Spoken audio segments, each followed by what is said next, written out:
Hello, everybody. We are Quality Recap. We are bringing to you guys the highest quality in recap manga. Stay tuned for the next video. In this world, there was mana, a mysterious energy that flows through everything, and those who can control it are called mages. This is the story about a mage named Kitano, who took over the family business and now runs the town's seitai clinic, where he helps people realign their bodies and energy. Unbeknownst to him, a new journey was waiting for him ahead. In Manu Toka, a country town in the eastern part of Ruhuna Kingdom, inside a clinic, Kitano was treating a patient who complemented his skill with magic. Other customers thanked him, saying it was because of him that they could stay healthy to keep working.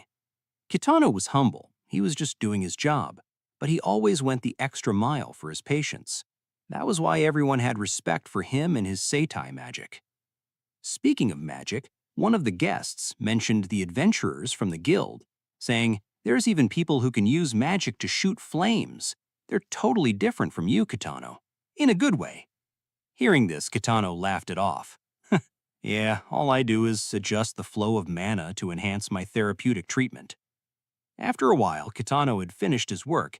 He was heading home, to which he was met with a girl calling out to him, "Hey, Kitano!" "Lene!"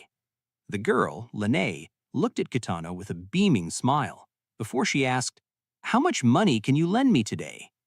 "Huh? Don't ask me something like that with those sparkly eyes." "Aw, come on, how can you say no to your adorable childhood friend's request?" Lene said, as she put Kitano into a headlock, pushing his head against her chest. But it seems she was pretty strong, as Kitano screamed in pain, saying she was going to split his head open. Lucky bastard. Lene heard this. She let him go, saying, "Oops, sorry, I didn't mean to go so hard. That's odd. I could have sworn the book said, 'Intense physical touch is sure to loosen the purse strings of naive childhood friends.' Well, to be honest, the book ain't wrong. It would have worked on me." Jokes aside, Lene showed Kitano a wilted plant. One of the guests at Lene's inn was very fond of that plant, and she was heartbroken that it suddenly started wilting. Lene was hoping to buy her a new one, though she hadn't got her money yet. Hearing this, Kitano used his magic to examine the plant. He said since mana flows through all things, if he could adjust the jumbled mana of the plant, he could save it. First, draw out the withered parts, then infuse the optimal amount of water, and now it's time for my magic. As he applied his magic, the plant suddenly grew back healthy again. Lene was impressed. She asked if he could use that spell to make her grow too, especially her butt. But Kitano refused, saying that spell would cause too much strain on normal people. Just then, someone complimented Kitano's magic. Walking up to Kitano, it was a group of 3 people, saying they had heard rumors about Kitano. Lene recognized them. She said they were the adventurers who stayed at her inn and was looking for magic users around the town. Kitano was surprised. Adventurers? They belong to guilds and travel all around the world taking on missions. Their quests include everything from slaying monsters to conquering labyrinths and guarding kingdoms. They're undeniably experts in combat. So Kitano and the adventurers decided to have a conversation at Lene's inn. One of the adventurers said, "According to what Miss Lene told us, we hear you're a very powerful mage." "No, I'm really not at all," Kitano refused. But the adventurer assured him, "No need to be humble. She said you've contributed greatly to this town with that magic of yours. And when I watched you before, it came to me just like that. Your magic has the power to control plants. No, all of nature, doesn't it?" Kitano, against the misunderstanding, he awkwardly said, "No, it's therapeutic. I help people with their body ailments using seitai magic. All I did was apply it to the body to accelerate regeneration." He then showed them his magic, using it to make their shoulders less stiff. With the misunderstanding about his power resolved, they just sat in silence, awkwardly. The adventurer tried to make him feel better, saying just being able to use magic already made him special. After all, they still had a favor to ask him. They wanted him to come with them to the southwestern forest and help them slay a dragon there. "A dragon?" Kitano asked. The adventurer continued, "It's essential for our party to be in tip-top shape to slay the dragon. Even this seitai magic of yours is sure to be a big help. We'll pay you, of course." Hearing the money, Linnae acted like she was worrying for him, though she still wanted to get part of the reward as a referral fee. On the other hand, Kitano hesitated, saying he was worried he might slow everyone down, and that he was aware of his own limits. Hearing this, the adventurer said, "All right, we won't force you or anything. Give it some thought. We'll be waiting by the front gates of the town tonight for your answer. But keep this in mind, if we let this dragon run wild, it could pose a threat to this town too." That night, while walking home together, Linnae said it was a waste. Hearing this, Kitano apologized about the money problem. But Linnae said that wasn't what she meant. Ever since they were little, she knew Kitano had been dreaming about becoming an adventurer, and she thought letting it end up as nothing more than a dream is a waste. Hearing this, Kitano thought about it for a while that night. He came home. Waiting for him was his grandma. He told her about the adventurers and the dragon, asking her what he should do. Just then, his grandma, handing him his seitai practice book, said, "You're such a wonderful seitai practitioner that I'd be proud to send you off anywhere, Kitano." Looking at the book, which has been visibly worn down with several bookmarks attached to it, it was obvious how much Kitano had dedicated his effort to learning. His grandma said, "You've always helped me out so much. You're the kindest boy I know. Now take care out there and do a good job." Kitano held the book close to him. He thanked her before leaving. Later that night, Kitano went to meet up with the adventurers. He apologized for being late, while internally he thought to himself, "If there's even a chance that all the skills I've learned so far can be helpful, honestly, it might be more than I can handle, but I really want to know how far I can go." The adventurers smiled at his resolve, and they headed off into the woods. While doing so, Kitano asked, "Do you guys have some kind of strategy?" "Strategy?" the adventurer said. "Oh, right, a strategy. Basically, it was lure him to this spot." Suddenly, one of the adventurers grabbed Kitano from behind, not letting him move or talk. They began saying how useless his magic is, and it turned out there were no dragons, and they weren't adventurers. They are a group of bandits who kidnap magic users to sell them as slaves. And just like that, Kitano was brought to their hideout, getting thrown into a cell. He weakly looked up to see that in his cell there was another man beside him, and that guy was munching on grass? Kitano was shocked, and the guy also panicked, saying, "It's not what it looks like. This grass is edible." "That's the part he's worried about?" Kitano thought to himself. The man then continued, "It's called sugar ass. It has tons of minerals in it, but I swear I don't have a habit of eating grass." Hearing this, Kitano awkwardly accepted his reason. The man then said he wouldn't want some younger kids to hate him, and that Kitano should call him Big Bro. But Kitano coldly refused. Kitano then told him about the fake adventurers and how he got there. Hearing this, the man said that real adventurers would have a special badge on their arm. Kitano understood it, but he immediately noticed that very badge on the man's arm. "Yep, I'm the real deal," the man said. "I'm the captain of an adventurers guild called the Iron Fangs. My name is Gene." Kitano was shocked. "The real deal? Wait, the captain of an adventurers guild? Yet you got captured?" "Huh?" Hearing this, the Gene tried to explain how he was captured. Turned out, while he was pursuing the group of smugglers, he saw a girl in a bunny suit giving away free food samples on the street, and he couldn't resist. Just like that, his food was laced, and he fell right into their trap. Now that they were there, Gene noted how the rope tying them up was some kind of magical device, which was getting tighter the more he tried to loosen it, and it was draining his mana. Kitano looked at the rope and noticed something. He told Gene, "I think I might be able to get us out of here." "You? How are you going to do that?" "By using what my grandma taught me, seitai magic." Gene was confused. Kitano then continued. He compared how similar this rope is to muscle fibers, which could contract itself. By adjusting the mana flow of the magical rope, he relieved the tension in the rope, and immediately, the rope loosened, setting him free. Looking at him, Jian was impressed. Kitano then turned to Jian and set him free also. Jian thanked Kitano for saving him. He noted that from then on, to escape, they would have to deal with the guards outside, and he said to leave it to him. Outside, a group of guards were chatting, having fun. One of them asked if they should be keeping watch of Jien and Kitano, but another one said that it was fine since they had already tied them up with magical ropes. Just when they were laughing, Jien jumped in, hitting the ground beneath them and crushed the floor, sending shockwaves, blasting the guard away. The guard panicked. He managed to escape. They tried to catch Jien, but Jien just took down all of them, shoving them into the boulder nearby. Kitano was impressed. Incredible. So that's how that captain of a real adventurers guild fights. In the corner, the fake adventurer who kidnapped Kitano was hiding. He noted how Jien was a monster, and he needed to escape before they noticed him. But just as he was about to escape, he was caught by something. On the other hand, Kitano was complimenting how impressive Jien was, and Jien was flattered. He couldn't hide his excitement. But they suddenly heard a crashing sound. Kitano joked, "Something must have collapsed because of your rampage." "Oops," Jien replied. "Maybe I went a little too hard?" But as they turned around to see where the sound came from, in front of them was a dragon, its wings spread, soaked in the nightly lights of the moon. Its power was tremendous, crushing down mountains as it landed. Standing before the dragon, Jien and Kitano were calm.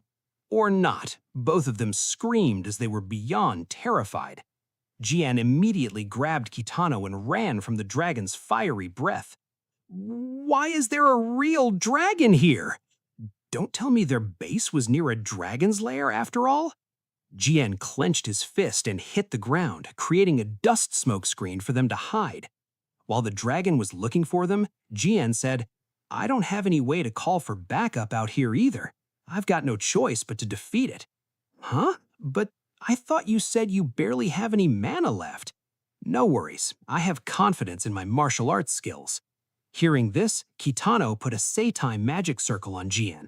He adjusted the mana Jien had left and realigned his joints so he could move at full range.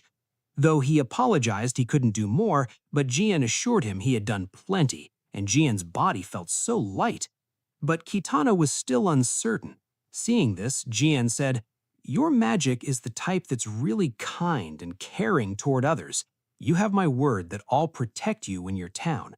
But it's dangerous, so you better get out of here." Hearing this, Kitano nodded and ran away. While doing so, he looked back to see Jien was fighting the dragon. He thought to himself, "Right now, Jien is fighting so hard to protect me. And if he's trying to save me, then I gotta help him too," he said as he tried to climb onto the ground above Jien and the dragon. Just as the dragon began to charge up its fiery breath, Kitano looked down on them. Pulling out a massage ball, which was infused with mana, he activated the mana flow boost of the ball. Back in his house, his grandma said to Lene, "His magic works by adjusting mana and controlling it, setting the flow of all types of energy into motion. He's a kind boy. He always uses his magic for the good of his patients. But I wonder what would happen if he were to cast off those restraints." Back to the battle, with a mana-infused ball, Kitano threw it at the dragon with everything he had. But his strength was weak as shit, and the ball just plopped to the ground, not even reaching the dragon. Even the dragon was confused, but as it was about to shoot fire at Kitano, Kitano panicked. He gestured at the ball on the ground, activating its mana flow, and shot it upward, hitting the dragon in the stomach. The dragon was hit with a powerful strike. It fell down to the ground. On the other hand, Jien looked at them and was surprised. "Wait, what? Seitai is sick." Kitano stumbled on the ground, gasping for breath. He noted that he should never use what he just did on his patients. After the smugglers had been caught, Jien asked, "Man, you were great back there. It was seriously amazing. What's your name?" "Oh, it's Kitano." Jien then continued, "And you're a seitai practitioner right now, yeah? Surely you've done something else, right? Like as a mercenary or monster hunter or something?" "What? No, I've just worked at our seitai clinic in town with my grandma." "What? So you're seriously just an ordinary seitai practitioner? For real?" Looking at Kitano, Jien thought about it for a moment. He stood up, reaching his hand to Kitano. He asked, "Kitano, what do you think about becoming an adventurer and joining my guild?" "Huh? Me? Join your guild?" "Yeah, I'm usually pretty stiff, but check this out," Jian said as he kicked his leg up, showing his newfound flexibility. "This is all thanks to your magic. It's incredible. It'd be so great if you could lend us your power." Hearing this, Kitano panicked. No, there's no way I could do that. I'm just a seitai practitioner, and, well, I know my limits." Hearing this, Jian asked, "Do you really? 'Cause you just defeated a dragon, Kitano. Don't you think being an adventurer fits your abilities best?" Kitano thought about it for a moment. He wanted to become an adventurer, but what would he tell Grandma? Especially after he just got scammed and kidnapped like that. That would be a problem. Or not, as when Kitano told his grandma, she just said, "Okay, be careful out there." "That's it?" Kitano was shocked. But his grandma hugged him. She assured him, "It doesn't matter what set it all in motion. You're a man now, so go out and give it a try." Hearing this, Kitano welled in tears. He thanked her, and with that, Kitano and Jian, the three of them, set off. Bro, what do you mean? You said it was Kitano and Jian, but then you said the three of them. Can't you fucking count? Huh? No? I swear I counted 3 people leaving. Wait, that's Lene. She was coming with them. And she was waving people in the village goodbye. Why are you coming, Lene? Kitano was shocked. But Lene said she asked Jian if she could go when he accepted, saying he had been looking for a receptionist. Jian then said to Kitano, "Kitano, I'll make sure you don't regret this choice. I just know you'll be a great adventurer, because I believe it." Hearing this, Kitano was happy. He said he would do his best, and their new journey began. To recap the story so far, Kitano, a seitai practitioner, has decided to become an adventurer. Guiding the way is Jian, captain of an adventurers guild called the Iron Fangs. They are headed to the royal capital, where the guild headquarters is located. The third member tagging along with them is the beautiful Lene, the party's poster girl and receptionist, who was recruited due to her overflowing potential. This is the story of how she became the wealthiest receptionist in the land. That wasn't me, the narrator, who was recapping the story. That was Lene doing it herself. Jian asked what she was doing, and Kitano said that she was documenting her trip so she can write an autobiography later and live off the royalties. By the way, Jian reminded Kitano, saying he wasn't a certified adventurer yet. Pointing at his badge, he said that only those with an official badge can work as an adventurer. And while Kitano was writing down things Jian said they had to do to get him certified, Lene continued with her document. "The boy scribbling in his notebook is my childhood friend, Kitano, but he's been refusing to bathe with me for several years. Is it puberty?" "Hey, is that information really necessary?" Kitano scoffed. They then arrived at a building the shape of a mushroom. It was the Adventurers Association Eastern Branch. Inside the building, they were met with a staff named Hibiki, who is a young woman with short, dark hair and a calm, laid-back demeanor. She wears a sleeveless top, has tattoos on both arms, and a triangular necklace, giving her a tough but casual look. She said, well, if it isn't Jian." Both Kitano and Lene looked at her and thought that she looked edgy, while Jian continued, "Hey, Hibiki, I'm here to get an adventurer registered." Hibiki then handed Kitano a registration form. Kitano asked if it was like some kind of test, but she assured him, "No, there is nothing like that here. Registration's a pretty routine process. You just fill out this paperwork and leave a drop of blood on it." Kitano hesitated, but he did so, and as he dropped his blood on the form, a magic doll appeared. It was the magic assessment doll, who would assess Kitano's abilities, determine his rank, and authorize paperwork, and most people start out at the lowest rank, bronze. Kitano understood. He let the doll assess him while recalling how his grandma was proud of him. He swore he would become an adventurer that she could be proud of. Just then the assessment completed, and his rank? Maggot. Everyone was shocked. Jian and Lene tried to hold their laughter while the doll continued. Your physical strength, mana capacity, they're all below standard level. This world shouldn't be overrun by maggots like you. However, if you still seek my authorization, then you will have to prove yourself. Hearing this, they asked Hibiki if that was a test, to which she said she herself didn't know about this. Nevertheless, Kitano accepted the test. Jian tried to tell him he didn't have to, but Kitano said, "No, I'm honestly happy about it. Becoming an adventurer always felt out of reach for me. It'd make me feel way more comfortable to be put through the ringer rather than have everybody go easy on me." Faced with the rookie's unfazed determination, Hibiki couldn't help but ask, "Is he a masochist?" "Yep, pretty sure he is." With that, they dashed out of the building as the test started. The doll said, "Get outside, maggot. Assessment ends at sundown. You've got until then to help more than 10 people with your magic, scum. I'll be giving you an interview en route. You better not drop me." "Right, I'll be careful," Kitano said. First question, the doll asked why Kitano wanted to be an adventurer. Kitano answered that it had been a dream ever since he was little. Hearing this, the doll just slapped him in the face, saying it was asking what started the dream in the first place. Kitano lay on the ground, apologizing, but then he began recalling his past. A long time ago, the town Lene and I are from was attacked by monsters. Adventurers from a guild came and defeated the monsters. They seemed like they lived in a totally different world from mine, but there was one adventurer who went around giving soup to us townspeople. And the adventurer used his magic to heat up everybody's soup. He said he'd heated soup all over the world.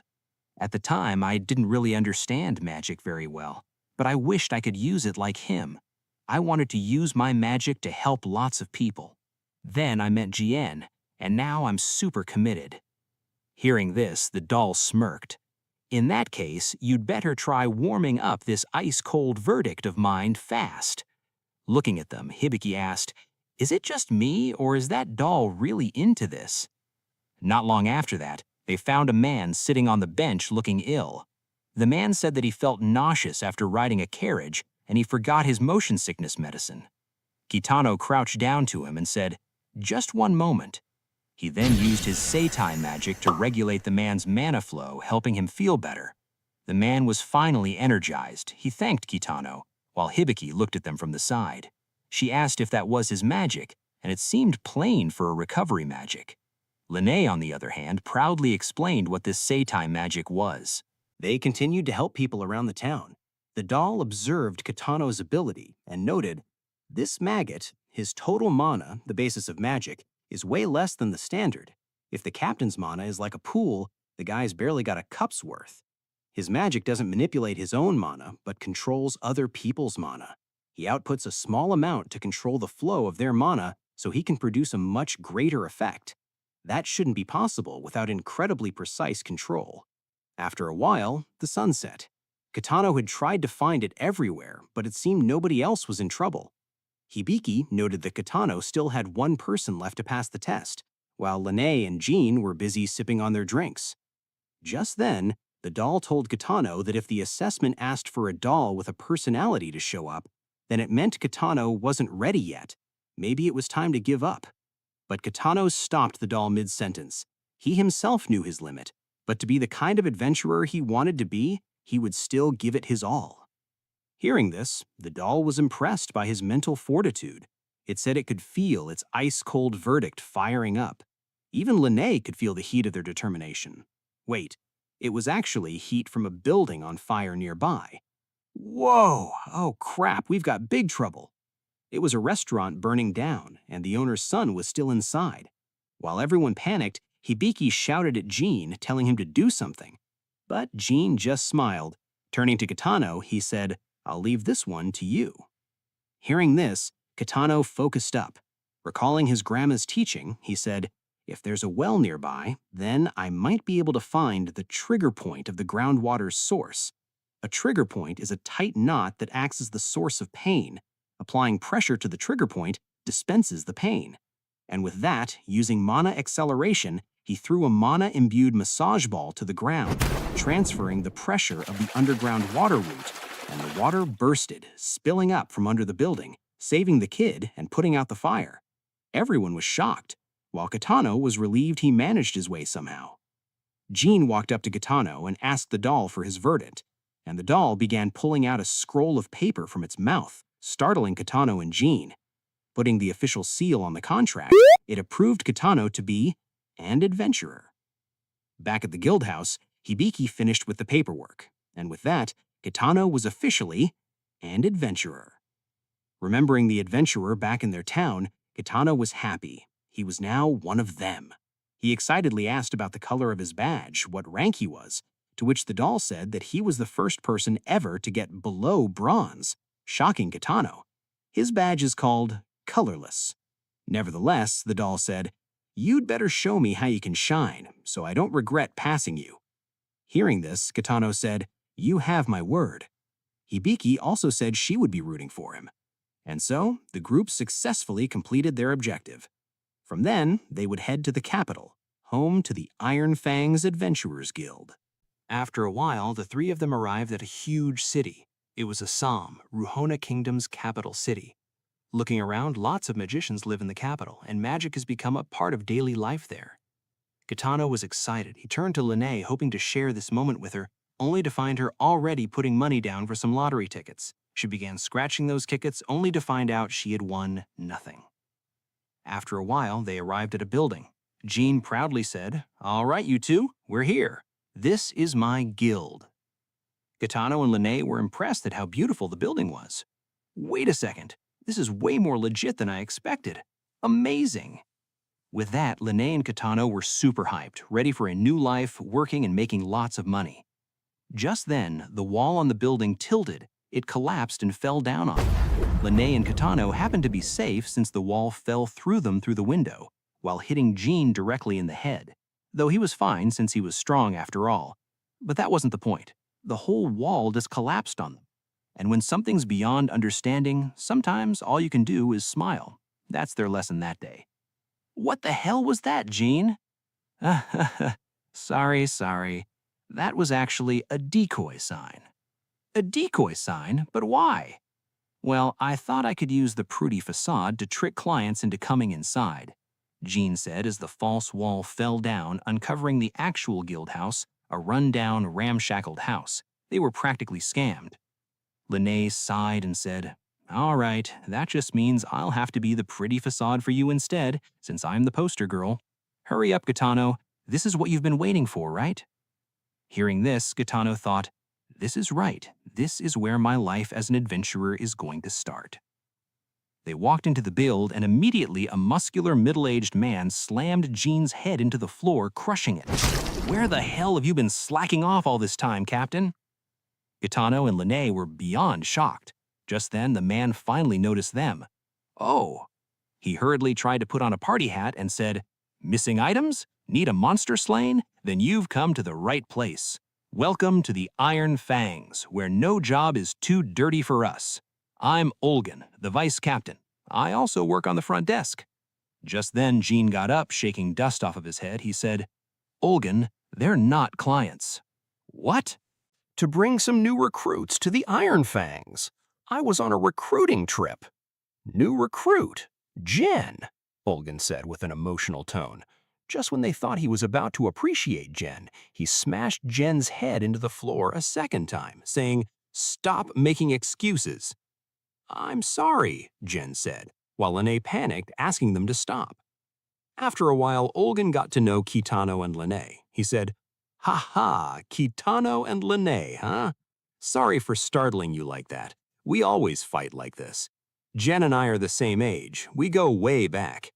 We used to be adventurers in a different guild." Hearing this, Kitano wondered how old Jen actually is. Olgan continued, "We've got some real talented members, but the guild itself is small and elite. The big guilds pretty much corner the market over most requests, but don't let it get to you." "I see," Lene said. She then started coming up with an ominous plan. "Having a monopoly like that isn't fair at all. It's pretty scummy, actually. But if you don't have missions, We'll just have to create them. Hearing this, Kitano was worried about his childhood friend's mindset. Just then, a voice came up. So those newbies are our fresh recruits, huh? Standing on the balcony, a woman with long black hair and a small section of white bangs, wearing a dark outfit and a sword, she looked at them. Kaminagi, Jen called out to her. The woman, her name was Kaminagi, asked if Kitano's rank was really colorless, saying if amateurs like him join, it would damage the Iron Fang's credibility, and she was ready to knock some sense into Kitano. It's time to learn your place, rookie. You should never have come here. Lene panicked. She called out to Kitano, but her voice caught the attention of Kaminagi. Kaminagi turned around to see that in front of her was a beautiful young lady, and she immediately changed her direction. Sliding toward Lene in a kneeled position, Kaminagi grabbed her hand. Her eyes sparkled as he said, "Beautiful lady, please allow me to call you Princess from this day onward." Princess? And I shall be your knight. What the heck is happening right now? Kitano asked. Jen began explaining that Kaminagi was a huge fan of the Knight's Chronicle, a story about a knight and a princess. So when Kaminagi saw a girl who was her type, she couldn't tell the difference between fantasy and reality. Hearing this, Lene was shy, but she said, "Oh, stop. Your Highness is totally fine with me, too, by the way." This girl adapted rather quickly. Jen asked Kitano what he thought of their members, to which Kitano wasn't sure he could keep up with them. Jen then excitedly said, "All right, standard procedure for new recruits. I want to assign a mentor to these two." Hearing this, Olgin said he would take care of Lene and teach her stuff about the front desk. On the other hand, Kitano's mentor would be Kaminagi, but as an answer, Kaminagi glared at Kitano, which scared Kitano off. She's 100% gonna murder me. Seeing them, Jan assured Kitano, "There's no need to be afraid. All you gotta do is tell her those strong feelings of yours behind wanting to be an adventurer. Sure, our members have their own quirks, but they've also got the mental toughness needed to overcome any obstacles. Our guild never yields and is never broken. That's the Iron Fangs." Hearing this, Kitano thought, "That's right, I can't be afraid.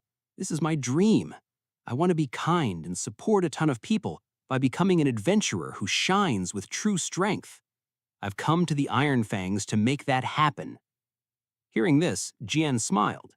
"Great. In that case, I'll get right to it. I'm sending you two on a mission right away. There's a village south of here called Evkiv. The entire surrounding area is overrun with small monsters, so the villagers can't go and gather food." He turned to Kaminagi and said, "I'll be counting on you, mentor." To which Kaminagi asked, "You want me to take on this colorless who'll only slow me down?"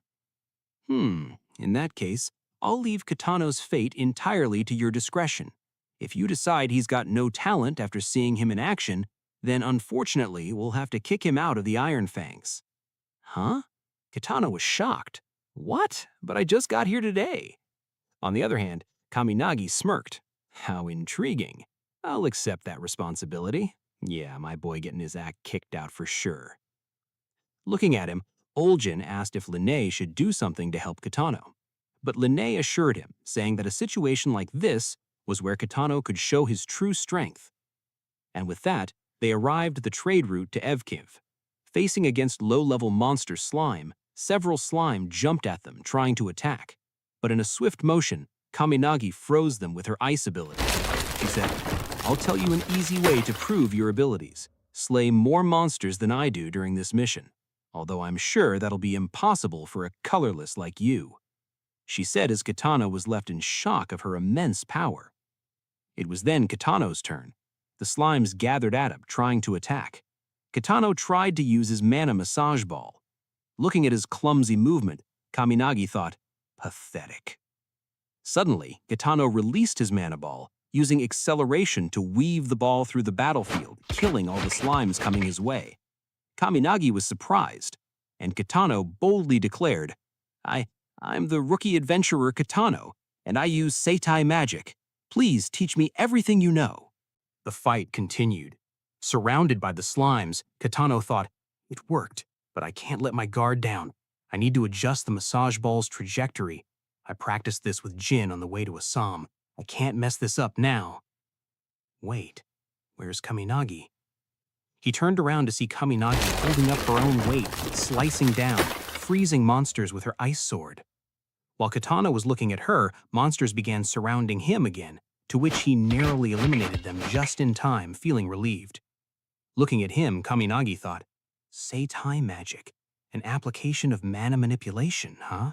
Not bad for a colorless, but... Not far from Kitano, the slimes that he eliminated earlier slowly regained their form and attacked Kitano. While Kitano was still confused, Kaminagi pulled him out of the way. She drew her sword, but there was something off with her power.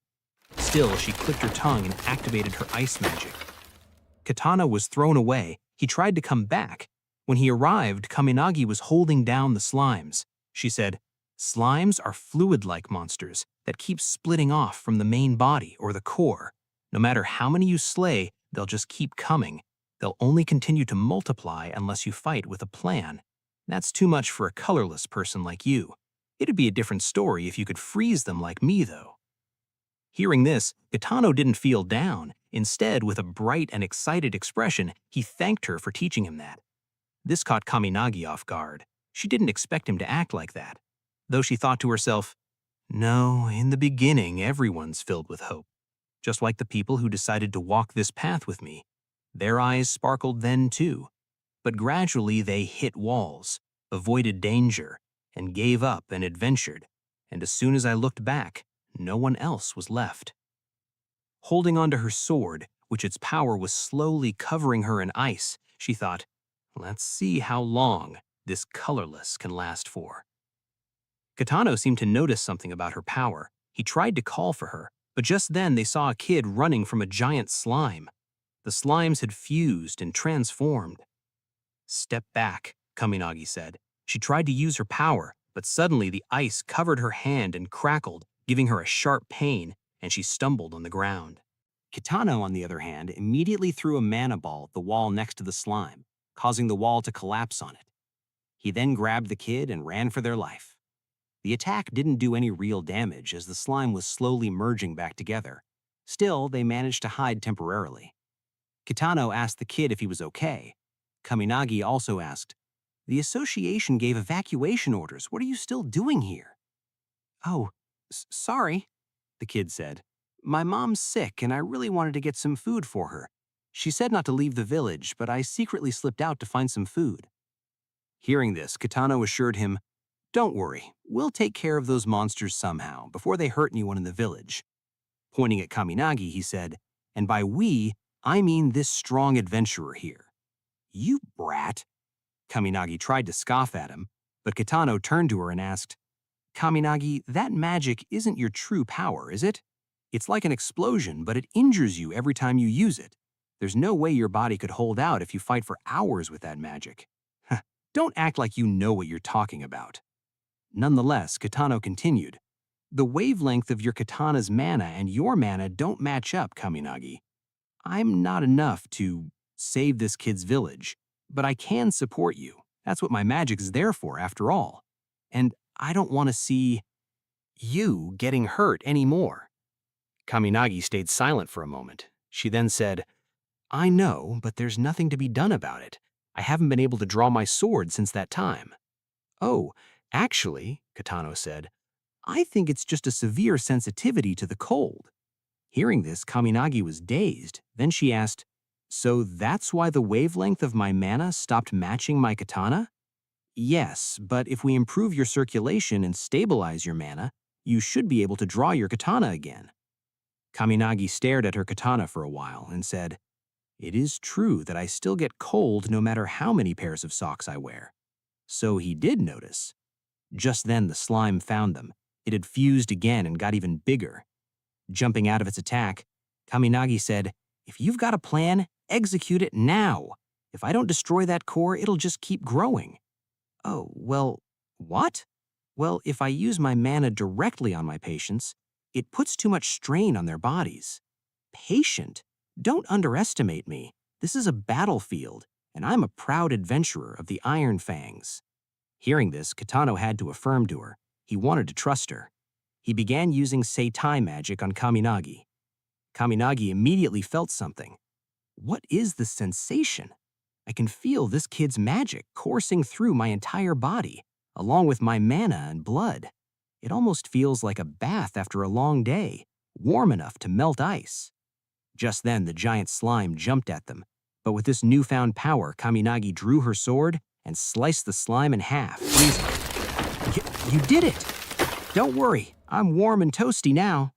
After the battle, they got an evaluation from the mission evaluation form saying they had completed the mission. Hearing this, Kitano was stoked. He turned to Kaminagi. We did it, Kaminagi! On the other hand, Kaminagi talked to him, this time with a more gentle expression. She said, I still ended up taking care of all the monsters by myself. Hearing this, Kitano panicked. Oh, right. I was supposed to prove myself during this mission. I'm totally done for. Just then, Kaminagi continued, However, I can move my body a lot more comfortably now, and my katana and I are on the same wavelength again. Looking at Kitano with a slight tint of blush on her cheeks, she said, I have a feeling I'll be relying on your magic a lot more from now on. She then quickly turned away while thinking to herself, I'm not acting like myself, and what's this strange feeling inside me? Does his magic still have some sort of effect on my body? That must be it. Stay calm, Kaminagi, especially at a time like this. I'll just think of my most sacred text, the guidepost of my very soul. A knight's chronicle will surely calm me down.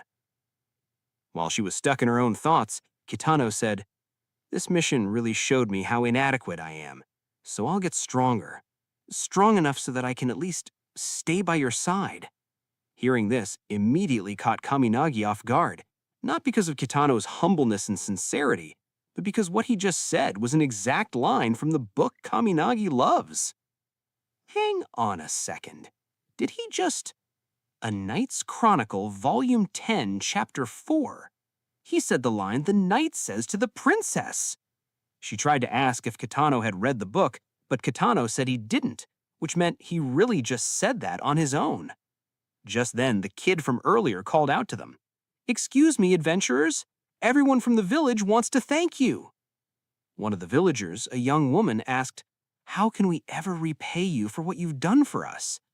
Immediately, Kaminagi dashed at the woman and said, You don't need to thank us. After all, I am your... knight?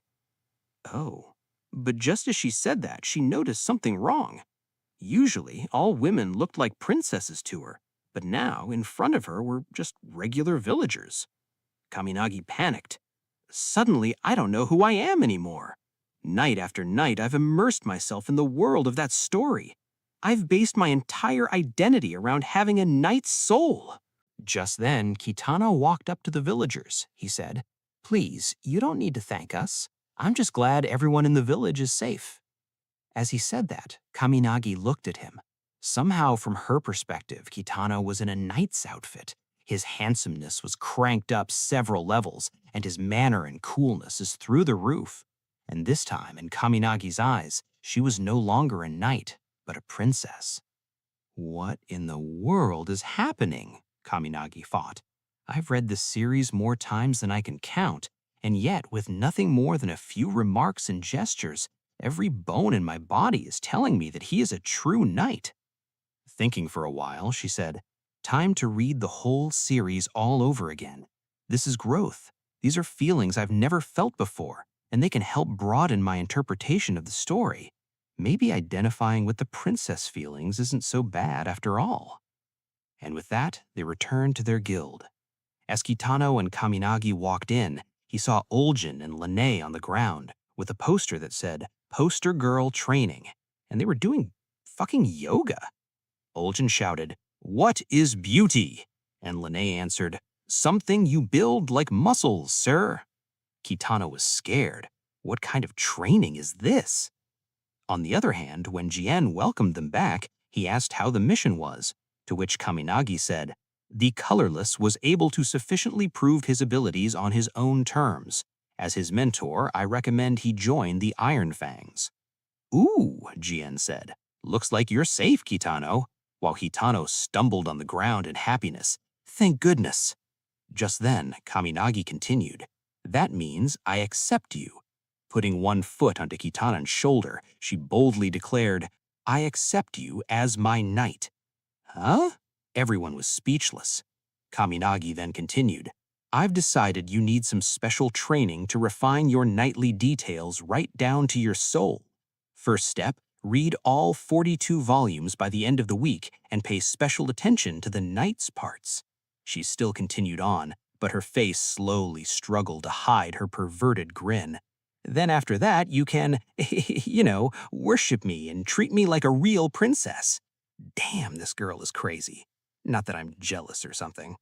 Lene saw this. She asked if Kaminagi had opened up a whole new door, to which Oljin said he was just happy they got along. Kaminagi then also rushed to Lene. She said, Also, I'll need to consult with Lady Lene. Huh? Lene was confused. Kaminagi continued, Do you think you could show me how to be cute like a princess? Perhaps if I begin with the outward aspects, I can internalize the role more. Hearing this, Lene was excited. She hugged Kaminagi and said, Of course, time to start a girl squad right now, while Jean and Oljin complimented Kitano, who was still confused about what just happened. Jean then congratulated Kitano for completing his first mission.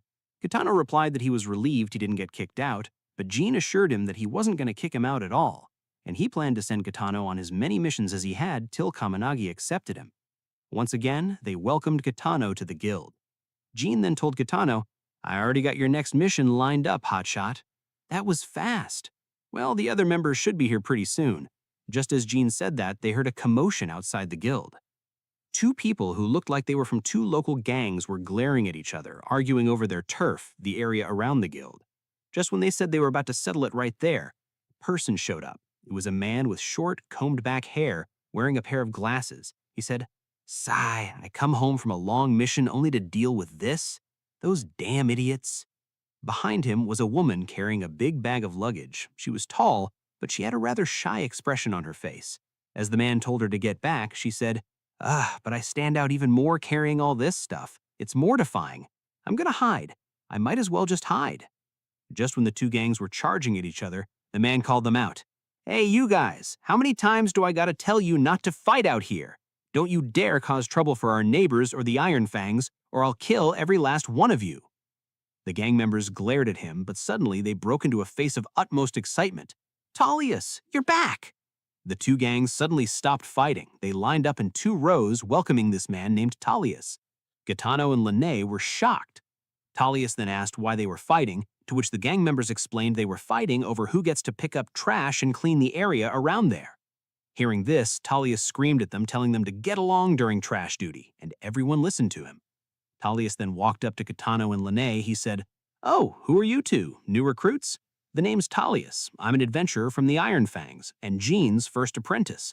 Sorry if they scared you back there. They're not bad guys. He then introduced the woman who was with him, and that one over there is a bit shy, so she's always hiding, but she always sticks out because of her height. That's Juna. Eep, don't look at me, Juna said.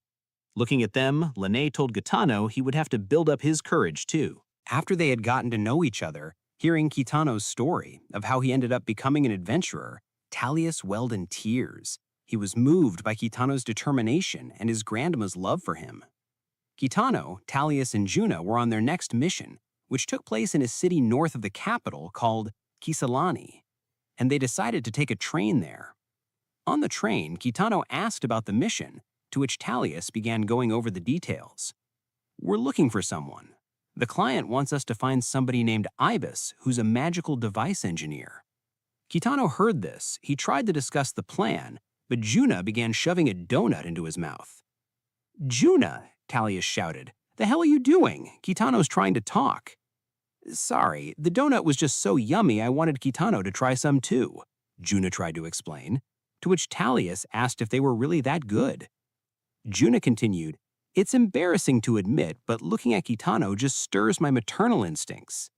Talius, on the other hand, asked her to give him some also, but Juna refused, telling him to buy his own donut. Their banter went back and forth, but after a while, Talius noticed Kitano was restless.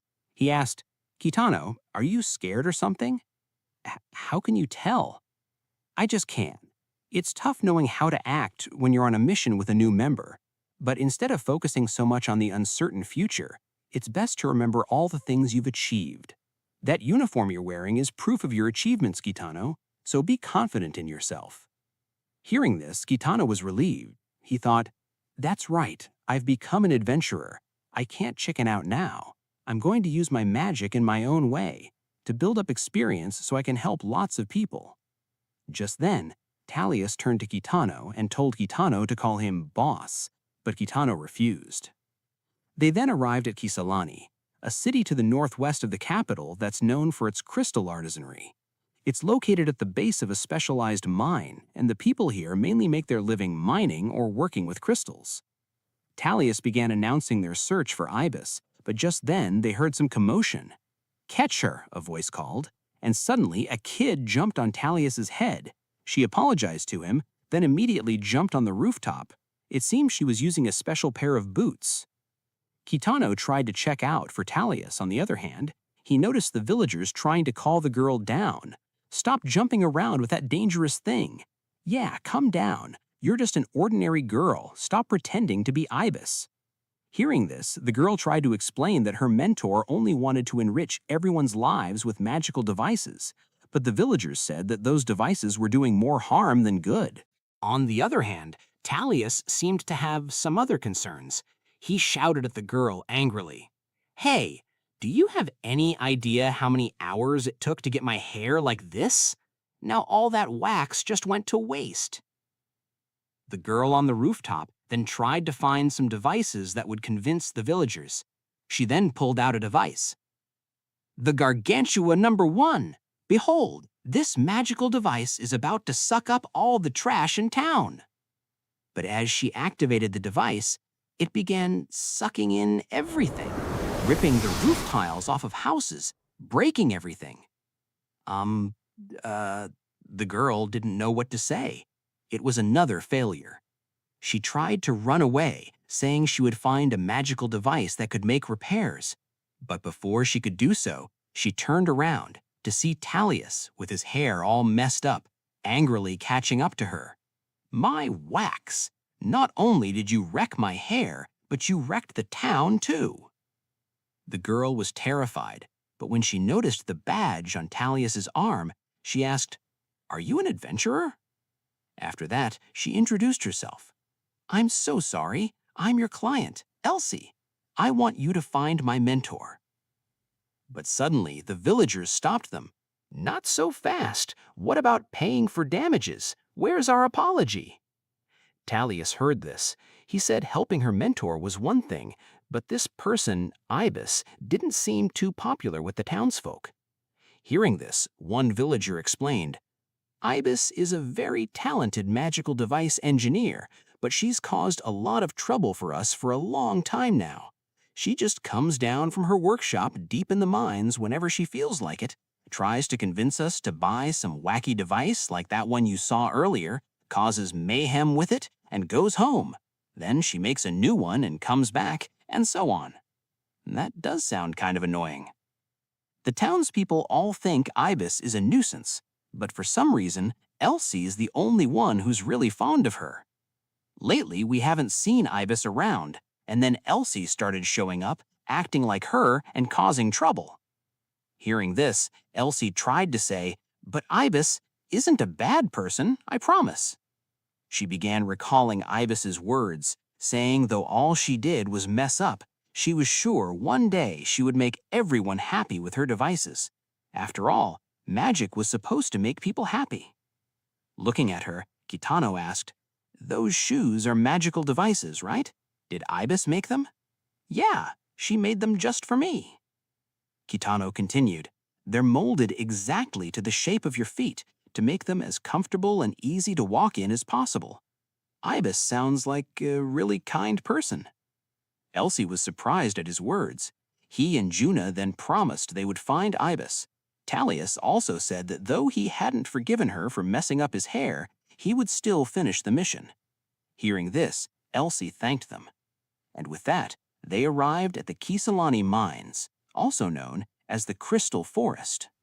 "This place is amazing. So, Ibis lives in these mines? That's right, but if you try to get to the workshop, this fog gets in the way. And even if I try to jump there using the magical device, it's like a never-ending maze in here. Talius heard this. He said he would charge through any fog, and the word lost isn't in his vocabulary. But Kitano just ignored him and told Elsie to continue. Elsie then said, "The last time I saw Ibis, she didn't seem to be feeling well. So now that I haven't seen her in a while, I'm worried something's happened." Kitano then asked if she needed their help in finding her, but Elsie refused. She said the real reason she needed their help was because there was something else.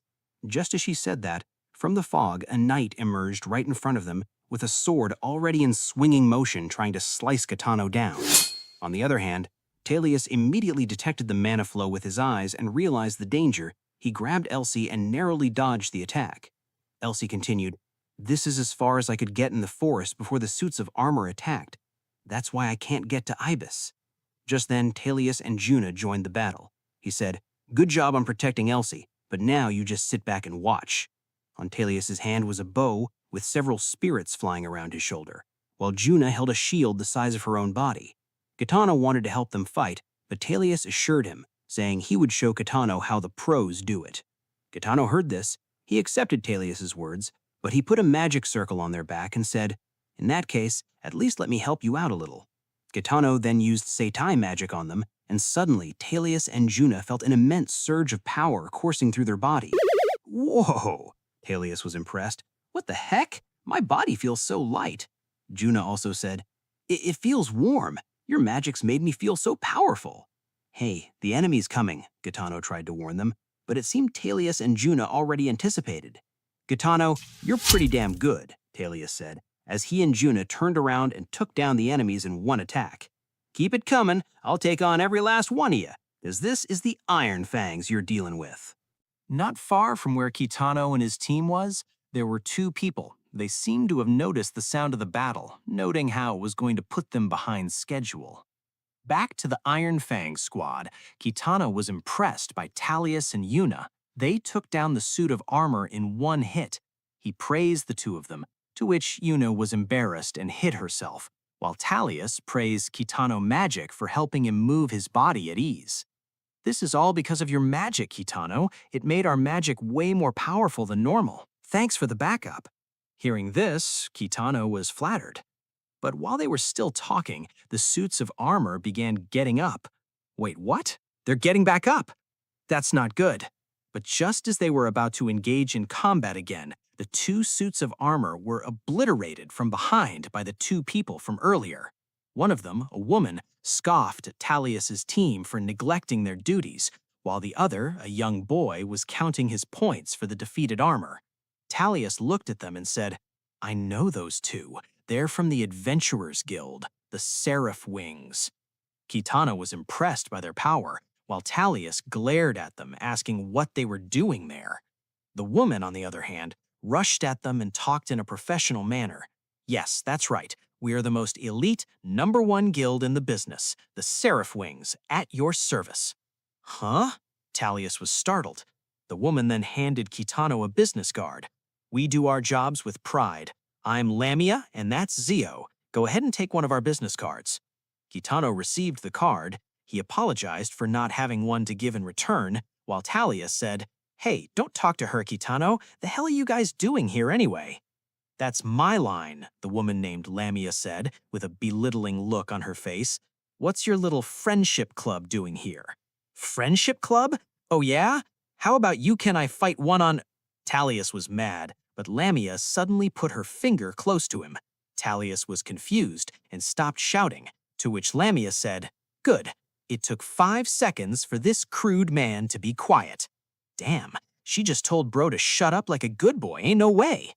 Looking at them arguing with each other, Kitano asked Yuna, "What's the deal with the Seraph Wings, Yuna?" Well, there are several guilds in the kingdom, including ours, and theirs is the biggest one. They take on several big missions that are on totally different levels from regular missions. Everyone says they're the strongest guild in the kingdom." Yuna then whispered to Kitano, "Other guilds avoid cities where the Seraph Wings operate because they don't want them to take away their jobs. But our guild's base is right in the capital. almost like we're picking a fight with them. Why? When Kitano heard this, he was also surprised. Lamia and Talius continued to pissing each other off, but suddenly a suit of armor rushed at them from behind, ready to attack. Kitano and Yuna noticed it. They attempted to block the attack, but before the suit could reach them, it was tied up by Lamia's strings. She then threw the suit at the crystal boulder nearby, saying, "I don't have time to argue with you. Our schedule's completely packed with missions after this. We've got no time to spare." Witnessing her power, Kitano was left speechless. Lamia then continued, "Our client has rights over the crystal forest, and our mission was to clean up the suits of armor, which were getting in the way of mining. You're after the armor too, I assume." "Huh? No," Talius said. "Our mission is to find Ibis, who hasn't come out of the crystal forest in a while. We're looking for a missing person." Hearing this, Lamia said they should focus on their own missions. She grinned and said she wouldn't want to accidentally hit them while clearing out the armors. On top of that, Lamia also looked to Kitano. She said, while barely concealing her laughter, "Also, I think your colorless over there is probably better suited to find a missing person anyway." Hearing this, Talius was furious. "How dare you make fun of our newbie?" But as an answer, Lamia pointed to Zio, her companion. "That one over there, the guy who always wants to climb up to high places, he's also a newbie who became an adventurer only a month ago. Colorless, bronze, silver, and gold. The badge on your armband represents your skills as an adventurer. His rank is gold, and he has the capacity to become a regalia, the one destined to stand above all adventurers." Talius and Juno were shocked. This guy was practically a prodigy. On the other hand, Kitano grew restless. He only started a month ago? Around the same time as me? Kitano and Zio's eyes met. Two newbies, yet each was in a different position. After that, Talius clicked his tongue. There's no point hanging around here. Let's go finish our mission, guys." To which Lamia said, "Please hurry, I'm getting sick of looking at you." Hearing this pissed Talius off. On second thought, "I ain't going. Let's settle this right here, right now." He tried to fight Lamia, but Kitano and the others had to try to stop him. After a while, they headed their way. While Talius was still butthurt, Kitano asked what was with the suits of armor. To which Elsie said, "Those suits of armor were originally magical gadgets made by Ibis. I saw them mess up occasionally when they were helping out, but they never attacked anyone." While they were discussing, Kitano suddenly felt something grabbing his leg. He turned around to see a suit of armor, with only its upper half remained as it latched onto his leg, and he was terrified. "That was the armor we knocked into next week. Get back, Kitano." But Kitano, using his eyes with seitai magic, noticed the unusual mana flow from the armor. He immediately used seitai magic to relax the tensed magic flow. "What are you doing?" Talius asked. To which Kitano said, "Look closely at the armor. It's got some kind of magic formula all over it. And since it's a magical device, I can make it easier. Maybe." Suddenly, the armor snapped. It jumped up and landed right in front of Kitano, startling him. The armor then said, "Well, well, you've found me in quite an embarrassing position." Hearing this, everyone was surprised. It can talk? And with that, bringing the armor with them, they told the armor what they were up to. The armor heard it and said, "Oh, you're looking for Miss Ibis? We've been programmed to chase away any visitors. I apologize for the rudeness." It's okay. Is Ibis only dangerous or something? Just letting you all go crazy out here in the wild? No, that's a misunderstanding. The crystals in this mine are an important resource for the people of Kisalani. However, lately there's been thieves trying to steal those resources, so we were dispatched to protect the mine. Plus, Miss Ibis is very talented and hard-working, always putting the interests of others above herself. She's enriching everyone's lives," the armor said as it handed Elsie a report. On the report were all the problems that the townsfolk had with their gadgets and houses. The armor then continued, "That contains all the little worries bothering the townspeople, along with ways to solve their problems. Miss Ibis dreams of developing magical gadgets to help everyone." Kitano then asked if the armor knew where Ibis was, but the armor said it didn't know the precise location and could only feel the connection of mana through the magic formula Ibis wrote on it. Still, it was enough for Kitano. He could follow the trail of Ibis's mana. If Ibis's mana is making this suit of armor move, I doubt her range of control exceeds the crystal forest. My magic has to do with mana control. If I can unravel the magic formula that was woven by her mana, it'll be just like following pathways the body uses to flush out toxins, and I'll be able to follow the route. Kitano then activated relaxation to disperse the mana formula. Watching the patterns spread into various directions, he detected the correct route and followed it. Following Kitano, Elsie said he was amazing, and Talius also thought so. Not many people were that proficient in manipulating mana. Just then, Zio, the Seraph Wings member from before, showed up, running alongside Kitano. He praised Kitano for his amazing mana control. Back in the village, the villagers were worried about Elsie heading off with the adventurers. They also noted that even though Ibis was annoying, they knew her intention was pure, and deep down they all cared for her. Just then, two suspiciously looking people showed up. It was Kisalani's current mayor, Maria, and her boyfriend, Sid. They laughed at the town's condition, saying it needed more development, and ever since she took over as mayor from her dad, she's been charging the villagers for their own crystals. The villagers were mad at her. Their ancestors left behind those crystals for all of them, which gave her the right to be in charge of crystal mining anyway. Just then, Sid spoke up. Why shouldn't she be? Maria's the mayor, so all decisions regarding the city are up to her. Hisalano can't make crafts without crystals. Want to buy? I'll sell them to you. Against Sid's mocking words, one villager accused him of secretly minding the crystal and diverting it from the townsfolk. But Sid said there was no proof. Internally, he thought to himself, "Ho ho, this is perfect. I was going to force them to mine the crystals for us. But who would have thought the new mayor'd be so dumb? Now all I gotta do is claim the forest for myself." He then revealed that they were the ones who hired the Seraph Wings to take care of the armors in the forest. Back in the forest, Zio excitedly asked, "What? You're 15? Seriously? That's the same age as me. Plus, we started being adventurers at the same time. Man, I'm so happy I don't know anyone my age, Kitano. It's okay if I call you Kitano, right?" Faced with Zio's talking, Kitano barely managed to speak. He had never talked to anyone his age beside Linnea, so he had no idea how to act. Talius, on the other hand, scoffed at Zio, asking how long he was going to keep this up. But somehow, Zio thought he asked why he wanted to be an adventurer, so he replied saying it was because he was born to be a hero. Just then, Kitano pointed at the direction they needed to go. Zio praised Kitano. "Nice job, Kitano. You get 20 hero points. All right, let's go." Hearing this, Talius scoffed. "Who said you could give orders?" Walking up the path, Zio said to Kitano, "I want to make a name for myself as a hero and have a bronze statue built in my honor, and I want the statue to be a symbol to help everyone in the kingdom have better lives."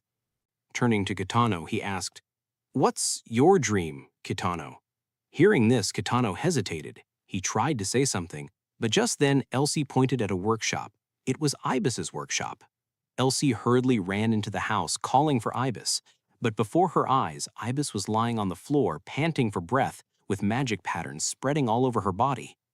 "Elsie, what are you doing here? I told you not to come here for a while." Kitano, what's going on with Ibis? Talius asked. Looking at Ibis, Kitano guessed that the magic formula was causing her mana to rampant and consume her from the inside out.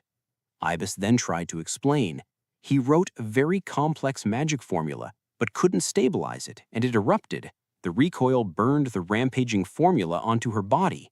Just as Kitano was about to treat Ibis, everyone in the room was tied up with multiple threads, and from the door, a person showed up.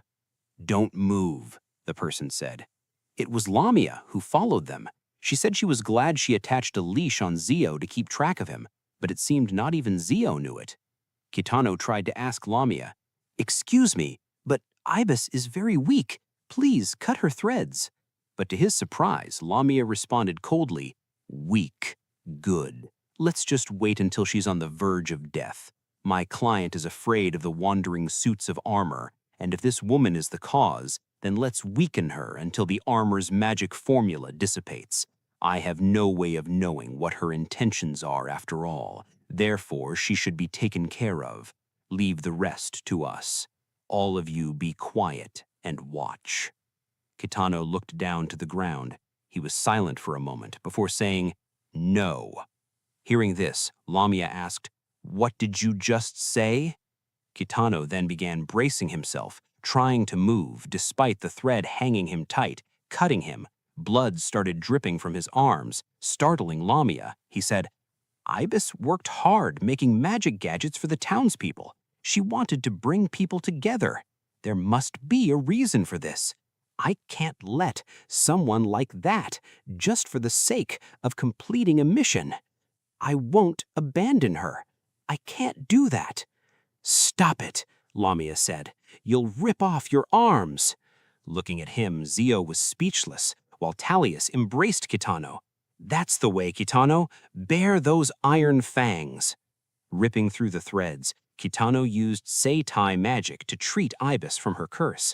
The magic of seitai also coursed along the threads, reaching Lamia. "What the... all the tension is melting from my shoulders. Every muscle in my body is relaxing. I'm losing the ability to control myself. It's... what gentle magic. Damn it. I've lost the will to fight." By the way, it affected everyone else, too. They dropped to the ground. Their faces looked like they just went through a full-service massage. Having broken free from the magic, Ibis slowly opened her eyes, and the first thing she saw was Elsie, who jumped at her, hugging her tightly.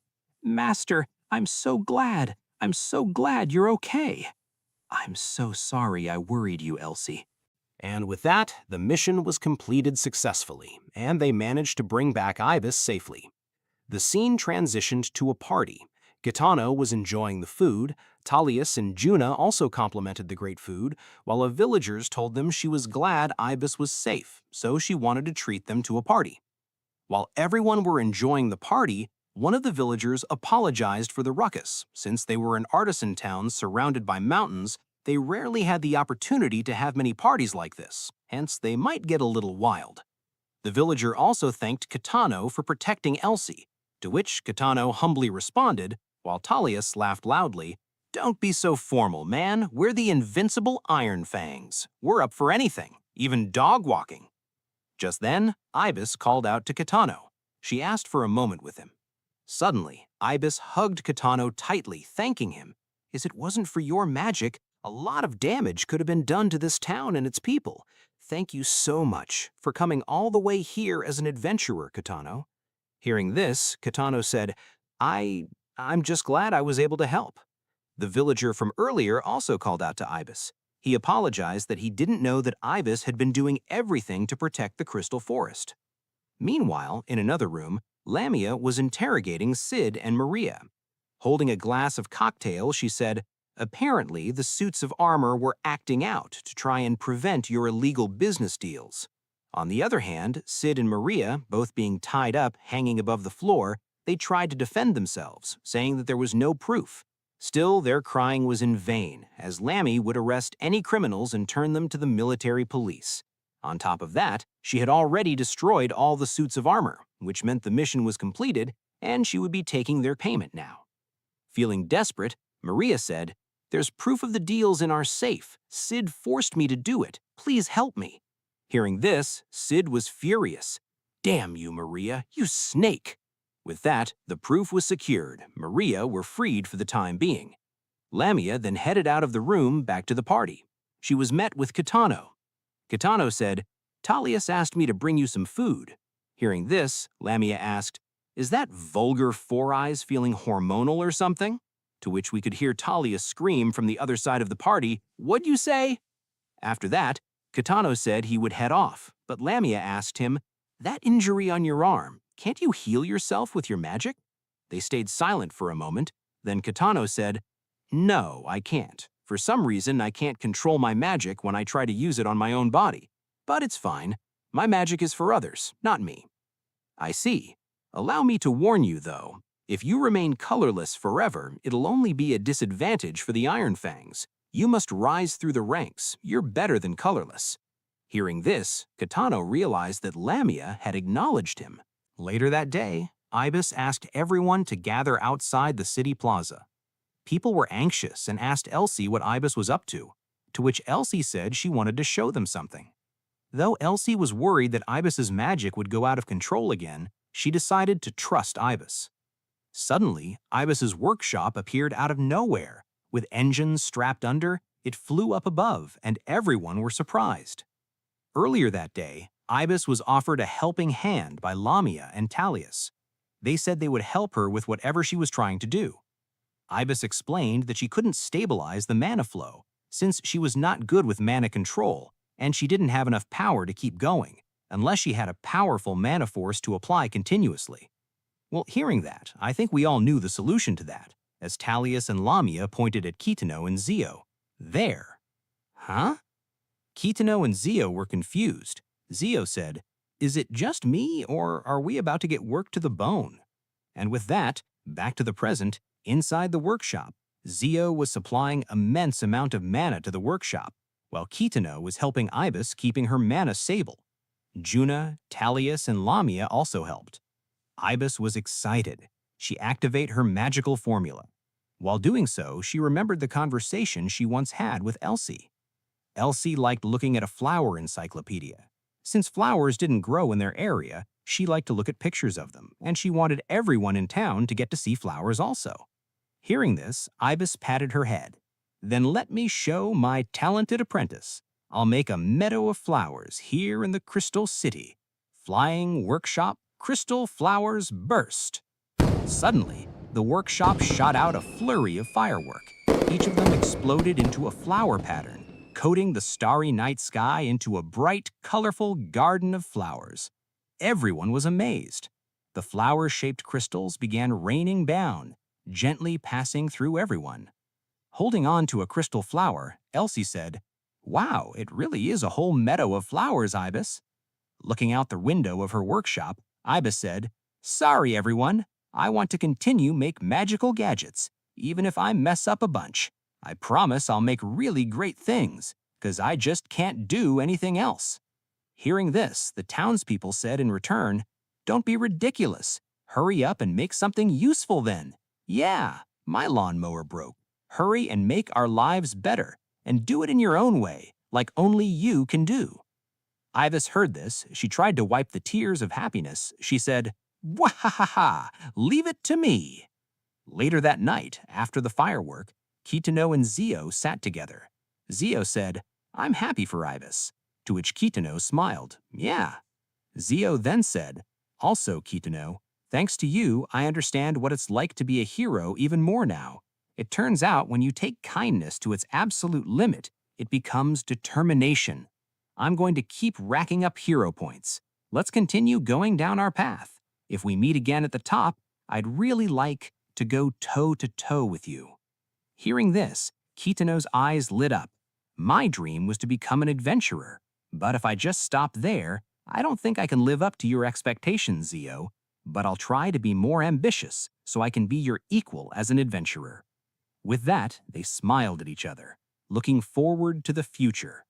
Meanwhile, back in the capital, the kingdom reconvened its Council of 12. The kingdom's council is made up of people from the Adventurers Association and the Magic Research Society. These two organizations maintain public order within the kingdom. Inside the council, one old lady expressed her appreciation for those attended that day, while next to her, an old man repeatedly shouted, "Adventure!" excitedly. To which the woman was annoyed. She scoffed at the man for being loud, but the man didn't really care.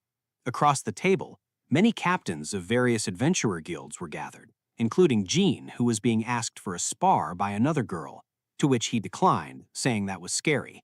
The atmosphere was rather chaotic. The old lady tried to address the reason for their meeting, but suddenly the old man interrupted her. He called out for Jean. "Jean, long time no see. Heard you started your own guild, huh?" "That's right," Jean said. "Good to see you again, Chairman." The old lady tried to talk again, but their conversation kept going back and forth, interrupting her, which made her mad. She used her power and opened 2 portals, dropping a rock on their head. With the 2 of them finally silenced, the lady said, "Ahem. The reason I asked you here today is because Lately, there have been many cases of magic users disappearing within the kingdom, and several deaths were confirmed.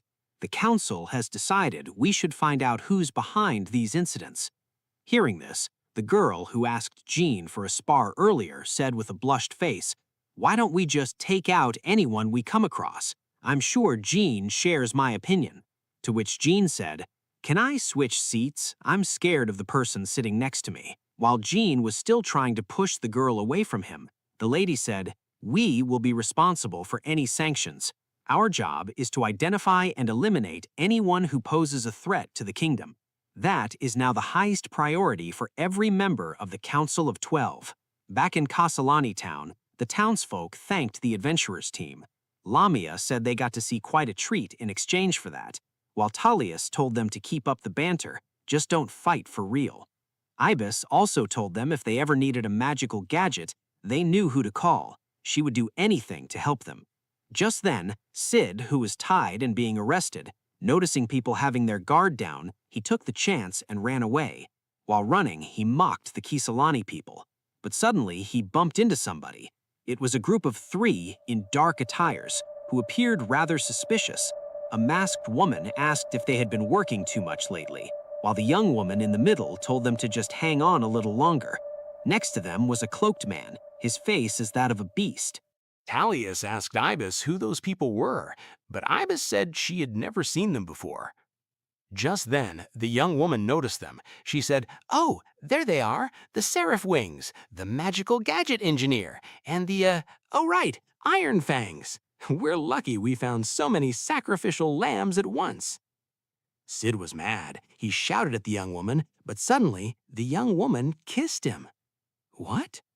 Everyone was shocked, but it wasn't a normal kiss, as Sid began pulsing in pain, blood spilling from his eyes and nose, and he dropped to the ground, while the young woman said, "I hope all of you will come along as an offering."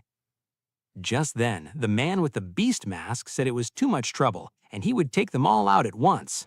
He dashed at the adventurers. Lamia saw him coming. She told Ibis to evacuate everyone while they were ready to fight. The beast-masked man pulled out one of his weapons, which was covered in bandages. He smashed it to the ground, creating a massive impact. Talius managed to dodge the attack. He dashed to the side, aimed his arrow at the beast-masked man. He said, "You're basically radiating murder right now, and I'm gonna stop ya." Talius then fired a powerful shot, but the man wasn't fazed. He blocked it with his weapon, saying, "You, no bad at all." Looking at the debris, Kitano thought, "He's destroying the town. I have to do something. I gotta fight." Kitano then threw an accelerated massage ball at the man, but he just caught it with his bare hand. "Too weak," the man said as he smacked Kitano in the face with his weapon, sending him flying. Talius and Juno were worried, while the man said, "A colorless? We don't need you." Kitano crawled on the ground. He struggled to breathe, but as he was still trying to move, the masked man started mocking Ibis for using magic in such a useless thing like floral decorations. He said they were all fools and started wreaking havoc on the city. Looking at the shattered crystal flowers, Kitano thought, "I want to be a kind adventurer who supports people." What was I even saying? Because people stronger than me encouraged me, and Zio accepted me. And just because I was able to adjust everyone's mana, I was starting to think I was actually a good adventurer. Placing his hands firmly on the ground, Kitano used everything he had to push himself up.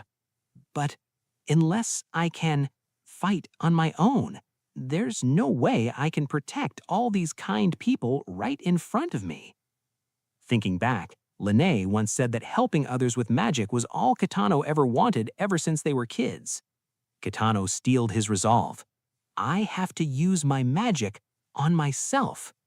Even though he couldn't really control it on himself, he had to. Even though it was too much of a burden on him, his magic was very gentle. At the same time, it was very dangerous. But in this dire situation, he had to put his guts on the table and show everyone who he is. Seitai Magic, Flow Boost Super Acceleration. Kitano activated magic on himself, and he blitzed the masked man, punching him in the face, cracking the beast mask. "I won't let you do any more damage to this town." A few days earlier, Kaminagi asked Linne if Kitano could use his magic on himself, to which Linne told her a story. Back when they were little, Linne almost got attacked by animals in the mountains. Kitano used his magic on himself to save her, but back then he couldn't control his magic very well. He suffered serious injuries and nearly died. Hearing this, Kaminagi asked if his hesitation nowadays was because of his trauma, but Linne said that it was more so he didn't want to worry his grandma, which was very likely of his kind personality.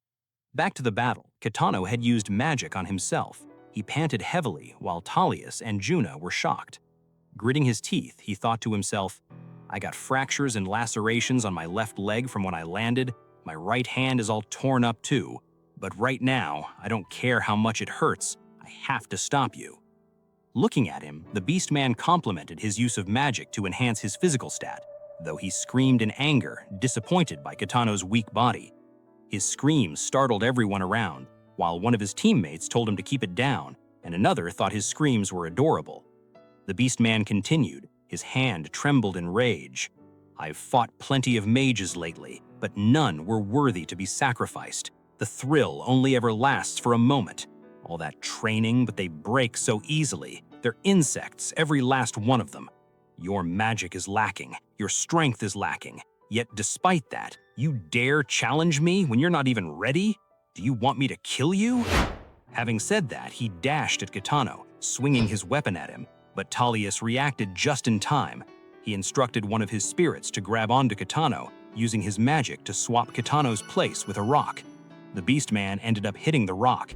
He was mad, screaming and breaking everything, trying to find Talius and Kitano. On the other hand, Talius and Juna managed to grab Kitano and hide for the time being. Looking at the totally beaten-up Kitano, Talius scoffed at Kitano's recklessness, telling Kitano to use magic on them instead. But Kitano disagreed. He needed to stay close to them to keep the magic working, but if he ended up getting targeted, he would just slow them down. Looking at them with a determined face, he said, "I'm not going to let him get away with this. I'll stop him with my magic even if it means sacrificing my own body. I can't bear to see this village be senselessly destroyed any longer." Hearing this, Talius thought, "Kitano's trembling. He's got to be scared. But I get it. There are times when you just can't back down." His memory drifted back to an incident of the past, where Talius and his gang were fighting a monster too strong for them. As his underlings were lying on the ground, they urged Talius to run away. But how could Talius do such things? Even if he was going to lose, he wouldn't back down. As the monster roared at him, suddenly someone showed up. It was Jien, as he patted Talius' shoulder, complimenting his resolve. That interaction had left a deep sense of admiration on Talius, and now, standing before Kitano, he knew he needed to reciprocate his resolve. With that, Talius punched himself in the face. He then said, "Sorry, Kitano, I snapped myself out of it. The Iron Fangs are gonna kick that hooded bastard's ass, and we're gonna protect this town." Hearing this, both Kitano and Juna nodded. Just then, the Beast Man had already jumped at them from above, asking who they were going to protect the town from. He then delivered a devastating attack, blasting the three of them through the wall. "Don't tell me this is all it takes," he screamed. On the other hand, Juna managed to cover the team from the impact with her shield. The Beast Man continued walking slowly toward them. He asked, "What's wrong? Come on. How about I kill the townspeople who are hiding? Then will you start moving again?" Hearing this, Kitano was furious, and just then, Talius asked for his attention. "Kitano!" He then explained his magic. "I can summon goblins with my magic and control them.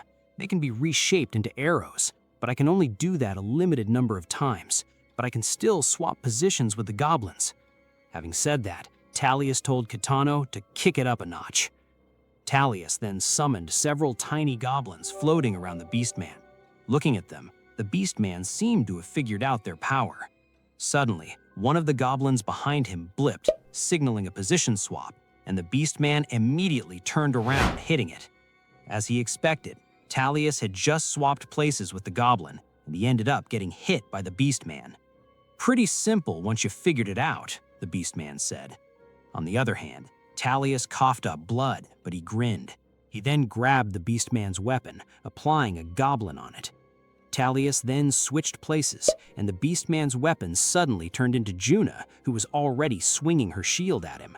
But the Beastman wasn't impressed. He immediately reacted and kicked Juna away. But Talius acted immediately. He swapped places again behind the Beastman, shooting an arrow at him, but the Beastman dodged it again. The missed arrow dug itself on the ground, but its mana flickered. Noticing this, the Beastman thought that Kitano would switch places with that arrow, so he got ready to swing at that position. But to his surprise, the arrow was just a distraction, as Kitano dashed at him, hitting him. The Beastman was caught off guard. He blocked the attack just barely, thinking to himself, "He didn't teleport there. To let the kid take me head-on instead?" But the Beastman quickly realized that with that attack, Kitano had broken both of his hands, which meant if he wanted to attack again, it would be with a kick. Knowing this, the Beastman readied himself for it. But to his surprise, Kitano braced himself, punching him straight in the guts. The Beastman was shocked. He attacked with his broken hand? The impact sent the Beastman flying. On the other hand, Talius looked at Kitano and said, "Kitano, you did it! Now that's a man!" But the successful attack was not without consequence. As Kitano gasped for breath, he thought, "The cost was way more than I thought it'd be. I can't use my right eye or my boost magic. I don't have enough mana to use them at the same time. My entire body hurts. I can barely stand."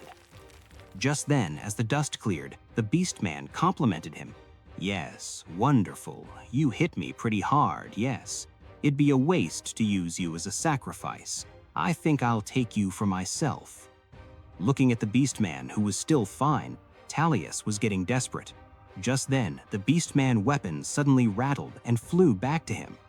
As the Beastman clapped his hand, he said, "All right, listen carefully, everyone."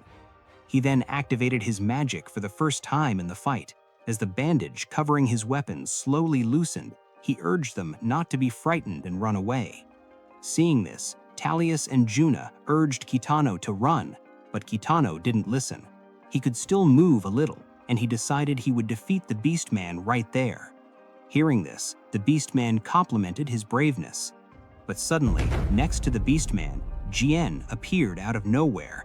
He immediately kicked the Beastman away, saying, "Playtime's over, puppy."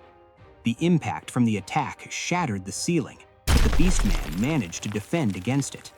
Looking at him, Jien said, "Wow, you're pretty strong, but unfortunately for you, I've got a ton of energy to burn off today."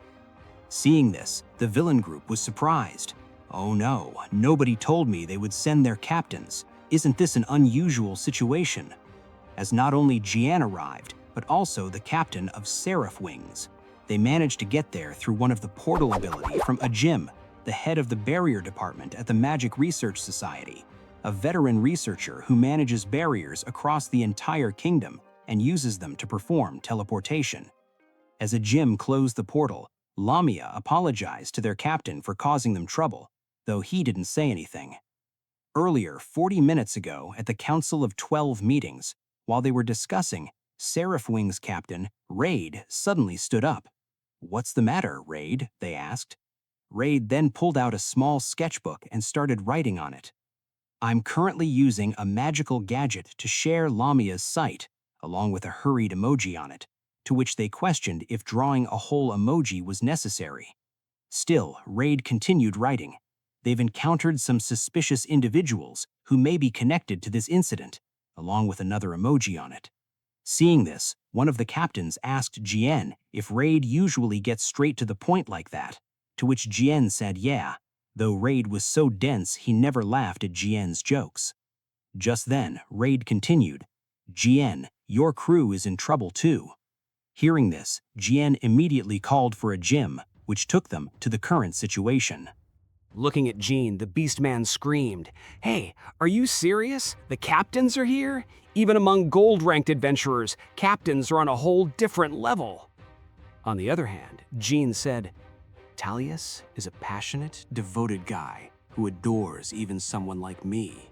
And despite her shyness, Juna's got the guts to face the enemy when it counts."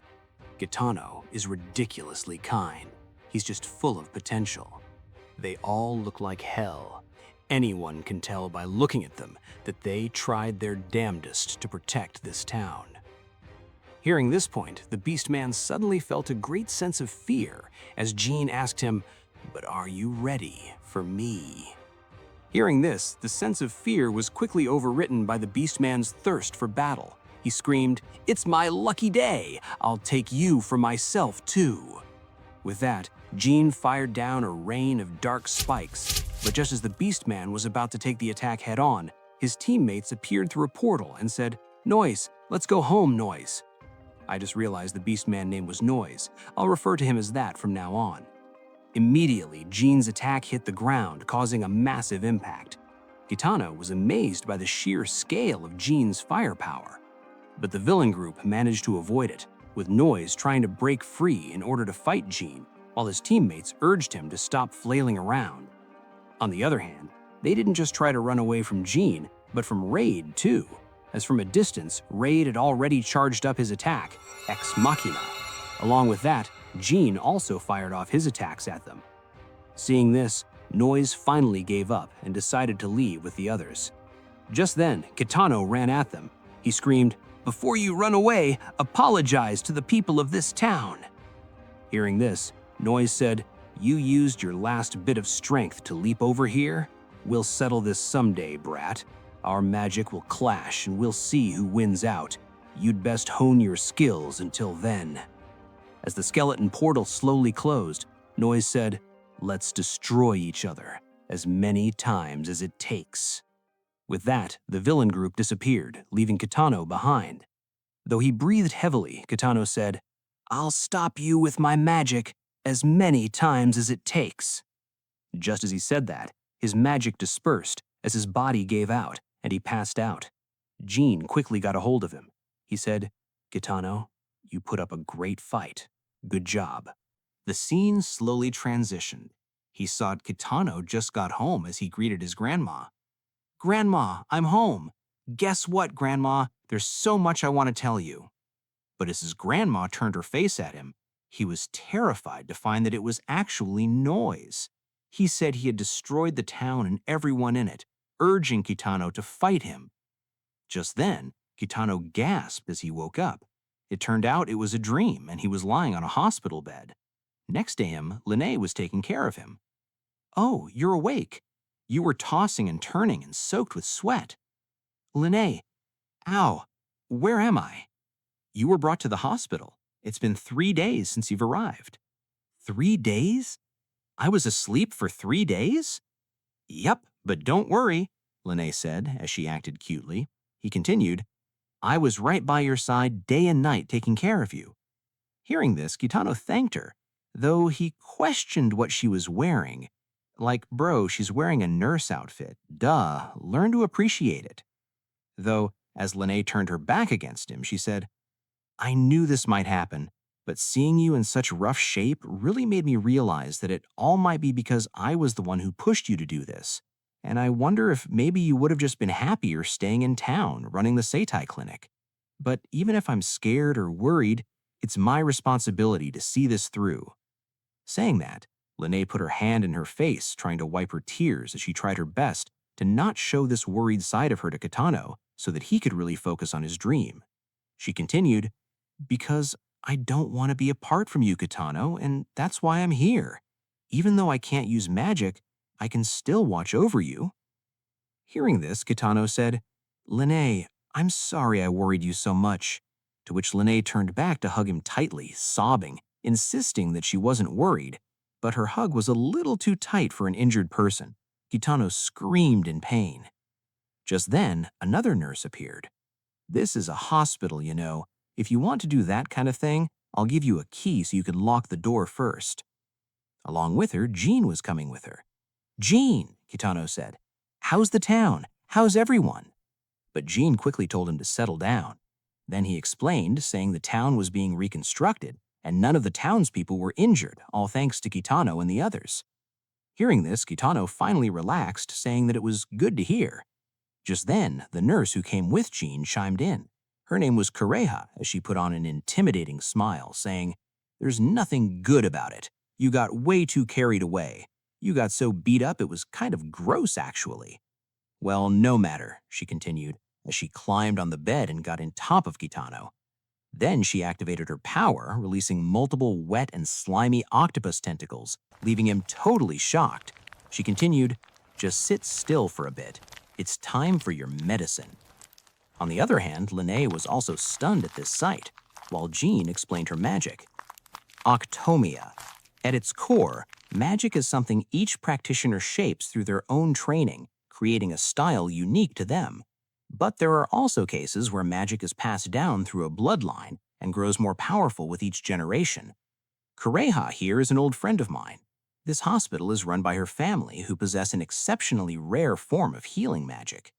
But seeing how Kitano was getting drowned in those wet tentacles, Lene asked if that really was healing magic, or not something naughty. On the other hand, Kureha said, "I hear your seitai magic is pretty versatile, but I think it's a bit too tricky to handle." Seeing how her magic interacts with his body, Kitano thought, as soon as her magic touches my wounds, they immediately close up. Is this supposed to promote natural healing? Kitano asked, to which Kureha answered, "My family uses magic to weave damaged cells and tissues back together to heal them. Your seitai magic is more about promoting the natural body healing ability, so when it comes to deep wounds or fatal injuries, it falls behind." On the other hand, Kureha acknowledged Kitano's magic in terms of versatility, but she looked closely at his face, warning him that if he go overboard with it like the last time, sooner or later he will destroy his own mana circuits. She then asked if he was okay with it, to which Kitano couldn't argue.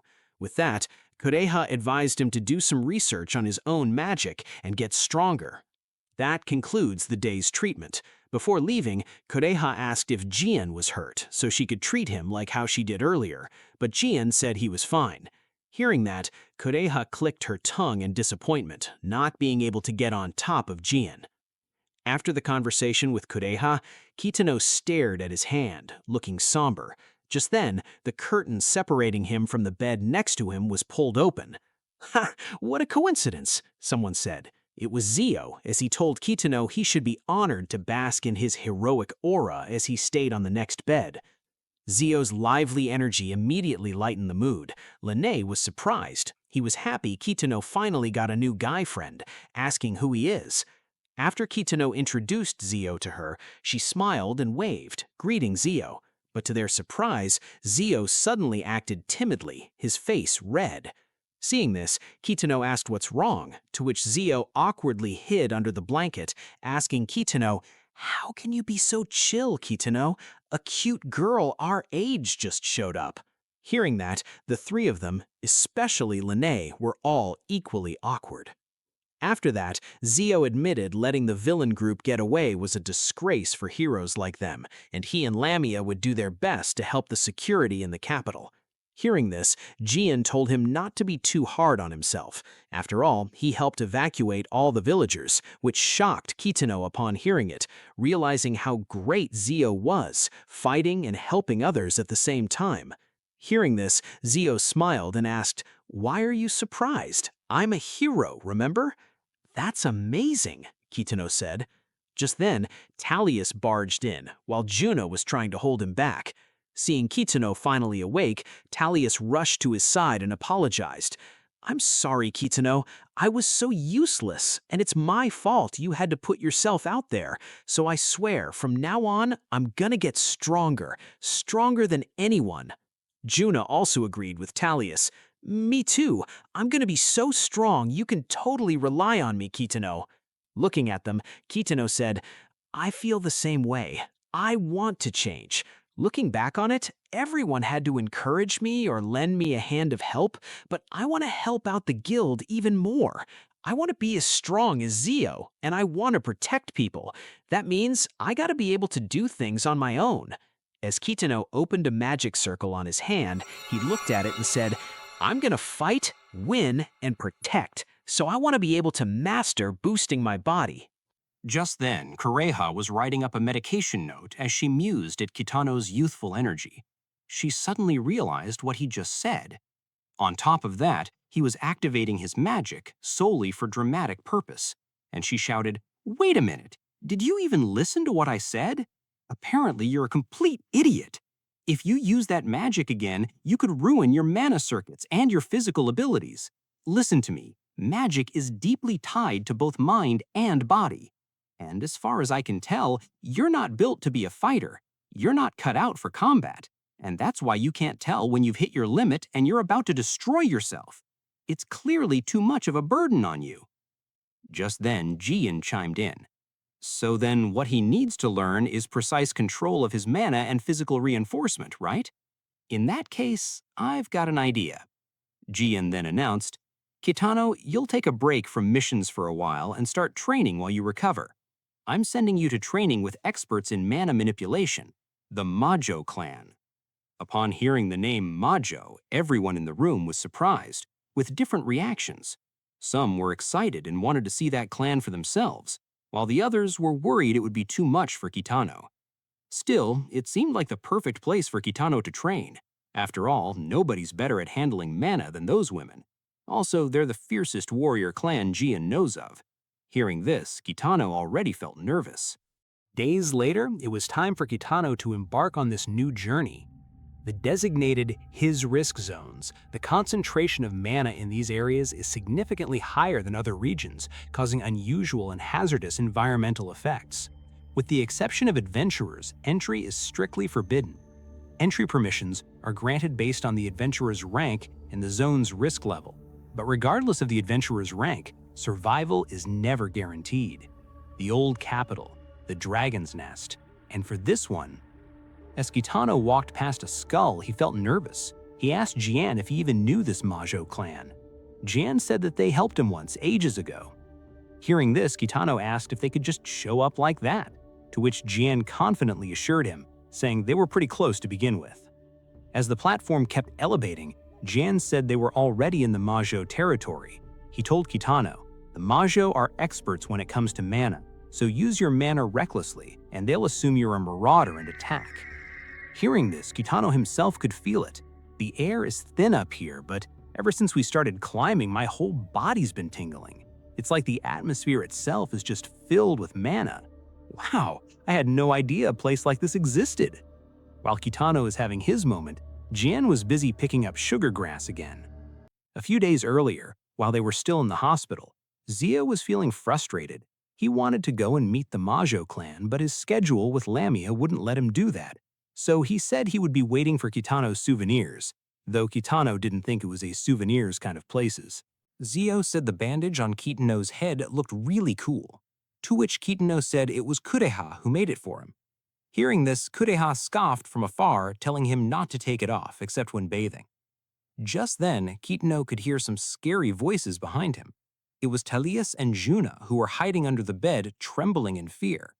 "I can't believe you're going to the place feared by even adventurers, the village of the Majo clan. So scary. I heard that the moment you step foot in the place, the Majo clan will snatch you up and punish you. So be careful, Kitano." Saying that, Talius then asked for souvenirs, saying he wanted something practical he can use every day, while Juna said she wanted something sweet, to which Kitano said once again that he didn't think they had souvenirs there. Just then, Linne said she was worried, asking to come with him, but Kitano insisted that it was more dangerous for her than for him. Hearing this, Linne sulked, saying she didn't want to go anymore, and Zio scoffed at Kitano for saying harsh things. Well, back to the present, only Kitano and Jian ended up going. As they were having a light meal, Kitano thought, "I don't want to worry Linne any more than I have to. Don't be scared. I gotta get stronger. At least until I can protect those around you. I gotta get stronger at the Majo clan's village." Just as he thought about that, someone appeared behind Jian, who was still munching on food, a woman with her face covered. Kitano panicked. There's someone standing on the rock walls. Just then, Jian noticed her. Huh? Whoa! But just as he turned around, the woman recognized him. "That braid, that scar on your face? You're the criminal Jian, aren't you?" Huh? Criminal? Kitano was surprised, but the woman didn't waste any time. "Insolent fool, you disrupted the order of our clan. I'll deal with you, right here, right now." She then wound up her fist and delivered a powerful strike, breaking a section of the cliff. But to her surprise, Jian and Kitano managed to avoid it, riding on Jian's cloud. Still, Kitano was shouting at Jian. He asked, "She's from the Majo clan, isn't she? I thought you said you were friends." On the other hand, Jian was also confused. "That's weird." He then told Kitano to hang tight and not to bite his tongue, making him confused. Jian then said, "Change of strategy, we gotta go full speed ahead, straight to the Majo clan's village." But just as Jian was about to blitz away on his cloud, the woman blew a whistle, and suddenly a whole team of Majo members riding small dragons came up against him. Looking at the situation, Jian thought, this might be bad. And well, a while later, at the designated high-risk zone Sky Dragon, the Majo clan's village, Jian and Kitano was captured and sitting inside the palace, surrounded by all the Majo members, who were cursing them, wanting to punish them as criminals. Kitano was horrified. He whispered to the also trembling Jian, saying, "Jian, this doesn't line up with your story at all." Just then, someone ordered the members to stay silent. She continued, "I apologize for not being able to quell the malice in the village. Around this time of year, everyone's on their toes from preparing for the Lunar Fighting Festival." Hearing this, Jian thought the situation was resolved, and he said it was fine. But before he could finish, the woman continued saying of course she and the village chief were also on edge, and their timing sucked. That woman was the captain of the East Guard, Kariyu. Next to her was Latinum, captain of the West Guard, both of them standing before the village chief. Kariyu then continued, "I understand that you've come here because you want that boy to learn Majo techniques, but that's out of the question. Now go home before you get yourself killed." They continued saying they took pride in their technique, and they wouldn't teach it so easily, especially to a criminal like Jian. Hearing this, Kitano was worried. He asked what unforgivable crime did Jian commit to be treated in such ways. Just then, an old lady shouted at him, "I won't let you forget. Decades ago, Jian the monkey showed up here uninvited, saying he was going to train, then just ate, slept, and did whatever he pleased. If it weren't for the clan chief being merciful back then, we would have killed him on the spot." So in this village, being a bum violates their rules, especially men who are always doing whatever they please, which made Jian a criminal. On the other hand, Jian himself was confused. "I truly thought we'd be welcomed here." Hearing this, Kitano said, "Wow, you really have your head in the clouds, huh?" With that, Kariyu imped Kitano up, letting him go.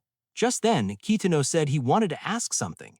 Hearing this, Kariyu said no matter how much he begged, they won't let Jian go, but Kitano said, "It's not about him. I'm sure he can figure something out. Actually, I was wondering, do you feel any stiffness in your shoulders or lower back?" Hearing this, everyone was surprised. Kitano then continued, "Maybe it's because you're pushing both your mana and your body to their limits, but I feel like your pelvis is slightly out of alignment." Hearing this, the crowd bursted at laughter. They said that Lady Kariyu was always in tip-top shape. There was no such thing. On top of that, they asked who Kitano was to talk about mana, especially to them. On the other hand, Kitano was embarrassed, but he said he just hoped he could help. Just then, Kariyu looked at him with an intimidating gaze. "You? Help me out? Intriguing. Why don't you give it a try?" Our mana has remained untouched by outside influence for many years. It's basically a miracle. Do you have any idea how many magic users we've driven away from here? If you make your attempt and there are no changes, I'll return the favor with my fists. Hearing this, Kitano was terrified, but he decided to do it anyway. All right, then here goes." Kitano then used seitai magic, pelvic realignment, and his magic blasted into her lower stomach. Kariyu folded immediately, her legs shivering, her face bright red as she let out a loud whimpering. Huh? Everyone was confused. On the other hand, the sensation was too much for Kariyu. "What is this feeling? It's coming from inside me. My body feels so much lighter." Looking at her, Jian hyped Kitano up. "You adjusted her!" As the magic realigned her pelvic floor, she thought, So, this is his magic. Kitano then asked how she felt, saying if there's anything else, let him know. Hearing this, Karyu looked up, her face red as she was sweating all over, but she said, "No, it didn't work on me at all." Well, she was lying. Still, Kitano panicked, he believed it, and desperately asked for another chance, promising he would fix whatever was bothering her. Hearing this, Karyu panicked. She asked him to wait, but it was too late. Kitano started relieving her body again, and again, and again. Latina and the others looked at Karyu, whimpering every time Kitano touches her. The scene was so impulsive to them that everyone considered it an attack and began charging at Kitano at once. But just as they were about to attack Kitano, the chief stepped in. Everyone was surprised and backed off altogether.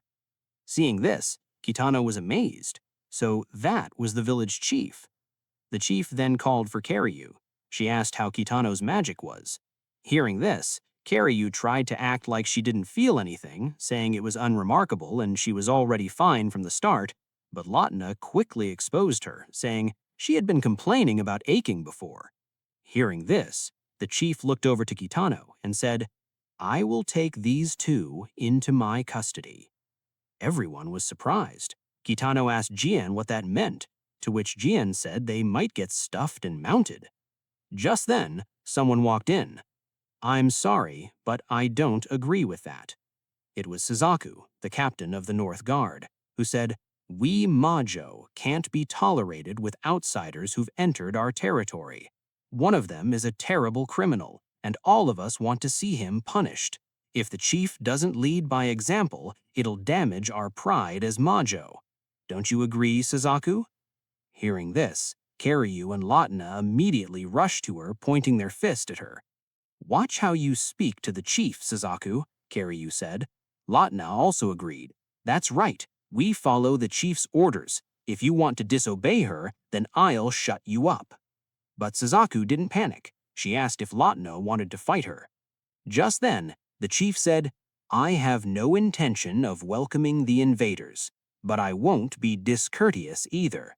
Although these insolent men entered the Majo village without permission, one of the Council of 12 has personally come and bowed his head to request a favor. Being rude to someone like that is exactly the sort of thing that would damage our pride as Majo. Don't you agree, Suzaku?" Hearing this, Suzaku finally backed off, but all the other villagers still looked at them with intimidation. After that, as they headed deep underground, the chief apologized for the barbaric treatment. Kitano also apologized for coming without permission. The chief then led them to a cell, telling Karyu and Latina to wait outside. Looking at the jail cell, Kitano and Jian were getting déjà vu from the first time they met. But as they walked through the door, they were surprised to see the cell filled with bookshelves. Turns out it was a library. Reading is their primary source of entertainment in this secluded village. Though they were prisoners, the chief allowed them to stay in this library. As the chief took off her cloak and mask, she revealed herself to be a much more normal-sized girl compared to her massive figure while wearing her cloak. She reintroduced herself. "I am Terasu, chief of the Majo clan. I give you permission to look upon me. Be honored, men." Both Jian and Kitano were surprised. Jian asked if she really just shrinked, while Kitano said she was now the same height as him. But both of them were quickly threatened by Karyu and Latina peeking in from outside, warning them to not make fun of Terasu while admiring her cuteness. Terasu then reached her hand out, asking Kitano to use it on her. Hearing this, Kitano applied a light spell on her hand. Feeling the magic, Terasu said, "I see. Your magic is meant to be used for the sake of others. The way you wield it is the complete opposite of us Majo, who can only control our own mana. What do you wish to learn from the Majo?" she asked. Kitano then answered he wanted to use his magic to boost his physical skills. Hearing this, Terasu asked why he would want that, while his magic's true strength only revealed upon using it for others. Her question made Kitano think for a moment. He then said, "I don't want to regret having this magic. Even if using it for the sake of others is the right thing to do, I don't want to give up on exploring its possibilities." Hearing this, Terasu asked, "Even if the struggle is futile?" Yes, he answered. I'll keep struggling as much as I have to. I want to protect the place where I belong and everyone around me. That's why I've come here. His answer left Terasu silent for a moment. She then said, You want to protect the place where you belong? Then you are just like me. I understand the usefulness of your magic. I'll ask Karyu and Latna to train you. Hearing this, both Kitano and Jian were beyond stoked, thanking her. On the other hand, Karyu and Latna barged in, saying they didn't want to train any outside men. But Terasu assured them that in return, if Kitano couldn't learn it within a month, she would have him live there for the rest of his life, supplying healing magic to the Majo. With that, she wished them good luck before leaving. As the door slammed shut, Kitano said, Jian, I might have to live here for the rest of my life. To which Jian said, Don't wimp out on me now, Kinato. On the other hand, as Terasu was walking away, she thought, It's unusual for us to have outsiders here. Perhaps they can bring a breath of fresh air to our village. There's no telling when Suzaku and the militant faction might make a move. But more importantly, thinking about that, Terasu put her face to see if it was hot, and yes, it is. Her face was bright red as she struggled to keep her composure. She thought, that was the first time I've ever talked to a man. Calm down, me. You're the chief. You have to remain calm. Damn, so she's still just a young girl. On the other hand, Kinato was getting his shit whooped by Karyu and Latna during training, making them surprised how weak he was. Days later, we could see Terasu curiously peeking out from behind a tree, looking at Kinato, who was receiving training from Karyu and Latna. As Kinato confirmed his readiness for the training, Latna told him, First, we need to build up your muscles. Pick up a nearby boulder just like this. Saying that, she picked up a massive boulder 2 times the size of her, and Kinato immediately had to call time out. He asked if she was using any strength boost skills, but Latna denied, saying it was just her strength. Well, that was too much for Kinato.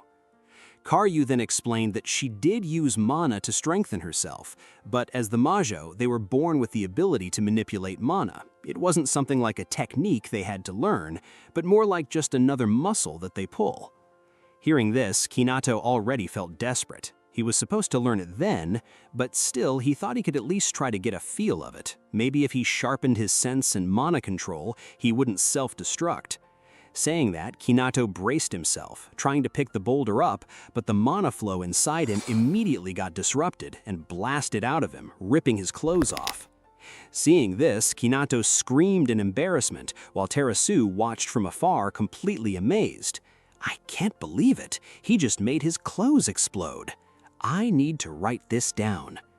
Terasu then pulled out a journal and she started writing, 3 days have passed since the men arrived at our village. Apparently, he wants to learn the Majo physical boosting arts. The small man's name is Kinato. At first glance, his magic seems quite weak, but the spell wasn't a destructive one. It was one that soothed the body and soul. Within an instant, I felt incredibly relaxed all over. As she was writing this part, her face blushed, but she quickly realized she was getting off track. No, I'm getting off track. I have to continue my entry. If our village were to gain the power of his magic, it would be a huge advantage to us. We set the agreement for 1 month, so hopefully things will be amicable. After observing him, I'm certain of one thing. There's absolutely no way a weakling like him will fulfill the agreement. It's a brilliant plan, if I do say so myself. Just as she was acting smug, Karyu had already got behind her, asking what she was doing. The training continued. On the 6th day, Kinato was still in good spirits, despite being completely run down. Terasu thought he was such a stubborn man. As Karyu and Latna told Kinato to keep up with their running, Kinato affirmed, though he thought he was still weak, he was determined to build himself up. But just as he was lost in his thoughts, trying to steel his resolve, he didn't notice where they were leading him and immediately jumped off of a waterfall. As Kinato started free-falling, he screamed. On the other hand, Latna looked at him and questioned their trust in Kinato's ability, asking if he could survive such an easy drop. Well, he clearly couldn't. As he was trying to channel his magic, he realized he couldn't do it in time. And on top of that, there was a big boulder at the bottom of the waterfall, waiting for him to smash his face in. Just then, Tarasu blitzed down from the top, landing on the boulder. She caught Kinato with only one arm. "Lady Tarasu," Kinato was surprised. Tarasu then said, "I don't mind watching you struggle, but I'd rather not see you smashed to bits." On the other hand, Karyu and Latina clapped their hands, complimenting Tarasu's agility. Tarasu then tossed Kinato down the water, but he got up and thanked her for saving him. Tarasu sighed and said he owed her one. She then turned around, pulled out her journal, and started scribbling down. Latina and Karyu saw this and complimented her thoughtfulness, always making sure to document everything. Little did they know, Tarasu was trying to hide her overly excited face as she wrote, "I touched a man's body for the first time. It was much firmer than I expected." Later that night, Kinato sneezed as he was heading to the bathroom. He was thinking about how pathetic he was that day. Just then, he met Latina, who was also coming to the bath. Seeing him, Latina greeted him. "You taking a bath too? Perfect, you can join me then." Hearing this, Kinato felt embarrassed. He tried to decline this offer, but Latina just grabbed his shirt and pulled him with her anyway, saying men were such a pain and telling him to stop being shy. But just as Latina opened the bathroom door, Kinato was surprised. Tarasu was there. She was taking off her clothes as she was about to take a bath. Seeing Kinato, Tarasu was also surprised and flustered, but before both of them could say anything, Latina was the first to fall down at the sight of Tarasu's cuteness. Well, somehow the three of them ended up taking the bath together, but Kinato sat all the way at the corner, turning his back against the two women. Tarasu then asked how the training was, to which Latina said he still needed to build up his physical skills, though he's got good spirits. Just then, Latina stood up and called to Kinato, "Hey, Kina, do that thing you always do after training." Hearing this, Kinato was flustered. "You mean now?" To which Latina affirmed. Feeling desperate, Kinato urged her to at least put on some towels first. Hearing this, Latina thought he was so timid, but she agreed to do it anyway. Seeing the two fussing, Tarasu awkwardly asked, "Hey, what are you gonna do?" "I help Latina's muscles loosen up after training," Kinato answered. His face blushed awkwardly. He then applied his magic on Latina's back, and immediately her body loosened up and she sighed in relaxation. Seeing this, Tarasu was amazed. On the other hand, Latina immediately felt better, so she decided to go run another lap, to which Kinato asked what was the point of taking a bath then. Just then, Tarasu called out to him, "That's just how Latina is, but now you can repay me." As she looked back at him, her face slightly embarrassed, she said, "Use your magic on me. I want you to do it slowly, even gently is fine." Hearing this, Kinato was taken aback, but he decided to follow through. As he was giving her a massage, Tarasu mused at his magic and asked, "Interesting, were you born with eyes like that?" "Yes. I can see the flow of mana, can't you?" "Yes, I can identify any abnormalities by comparing them with normal body structure." "But you can't see your own?" "No, I can't use it on myself, and I can't use it with a physical boost either." Hearing this, Tarasu thought his training may prove to be difficult, since in this world, one's innate skills aren't easy to change. Tarasu continued, "As chief, I was born with the weight of a long history, and I take pride in protecting our unchanging traditions and customs. Change does not always mean progress. I think you understand that as well." Hearing this, Kinato said, "Yes, I do, but if there's something you want to change about yourself, I think it's important to at least try, even if you're not able to change after all." Hearing this, his words seemed to have moved something inside her. She immediately stood up and said, "Well said, Kinato." She continued, "Stand. I'm going to give you a reward." "A reward? But I didn't do anything," he asked. But she assured him, "Place your palm against mine." As she did a slow, light punch, she told him to block it. Then, with her right kick, one side started attacking gently and slowly, while the other tried to block. This was macarenge. It was a kind of dance the Maho learned when they were children. As Kinato followed with her movement, he could feel the flow of her mana circling him. Then, gradually, the tempo increased, as one increased the physical boost power and refined their control, as Terasu elbowed him in the stomach, hurting him, showing him the potential of this training. As she said, "It's impossible for you to learn in just 1 month, of course." But just as she said that, Kinato lost balance. He swayed toward her and tripped both of them down. Terasu was panicked and flustered, but to her surprise, Kinato didn't care at all. He smiled happily as he thanked her. "Thank you. I just need to figure this out and master it, right?" Hearing this, Terasu panicked and kicked him in the chin, blasting him away, telling him not to get too close. Kinato flew away and fell into the bath, while Terasu hurriedly added a caution to her journal, her face bright red. Caution is essential when it comes to men. The makarenge is a traditional lance passed down by the Majo. By synchronizing the flow of their mana and amplifying it, the process comes together as a single unified performance. And as it grows faster and more powerful, it requires instantaneous control over mana. In the training ground, Kinato and Karyu were performing makarenge. As Kinato tried his best to keep up with her, he focused on channeling his mana into the spots she hit. The most important thing is to control the mana used in martial arts. They must assess their opponent's mana output and perform the technique with equal output in perfect sync with their breathing. But if either of them falters, all the heightened mana explodes and puts one in danger.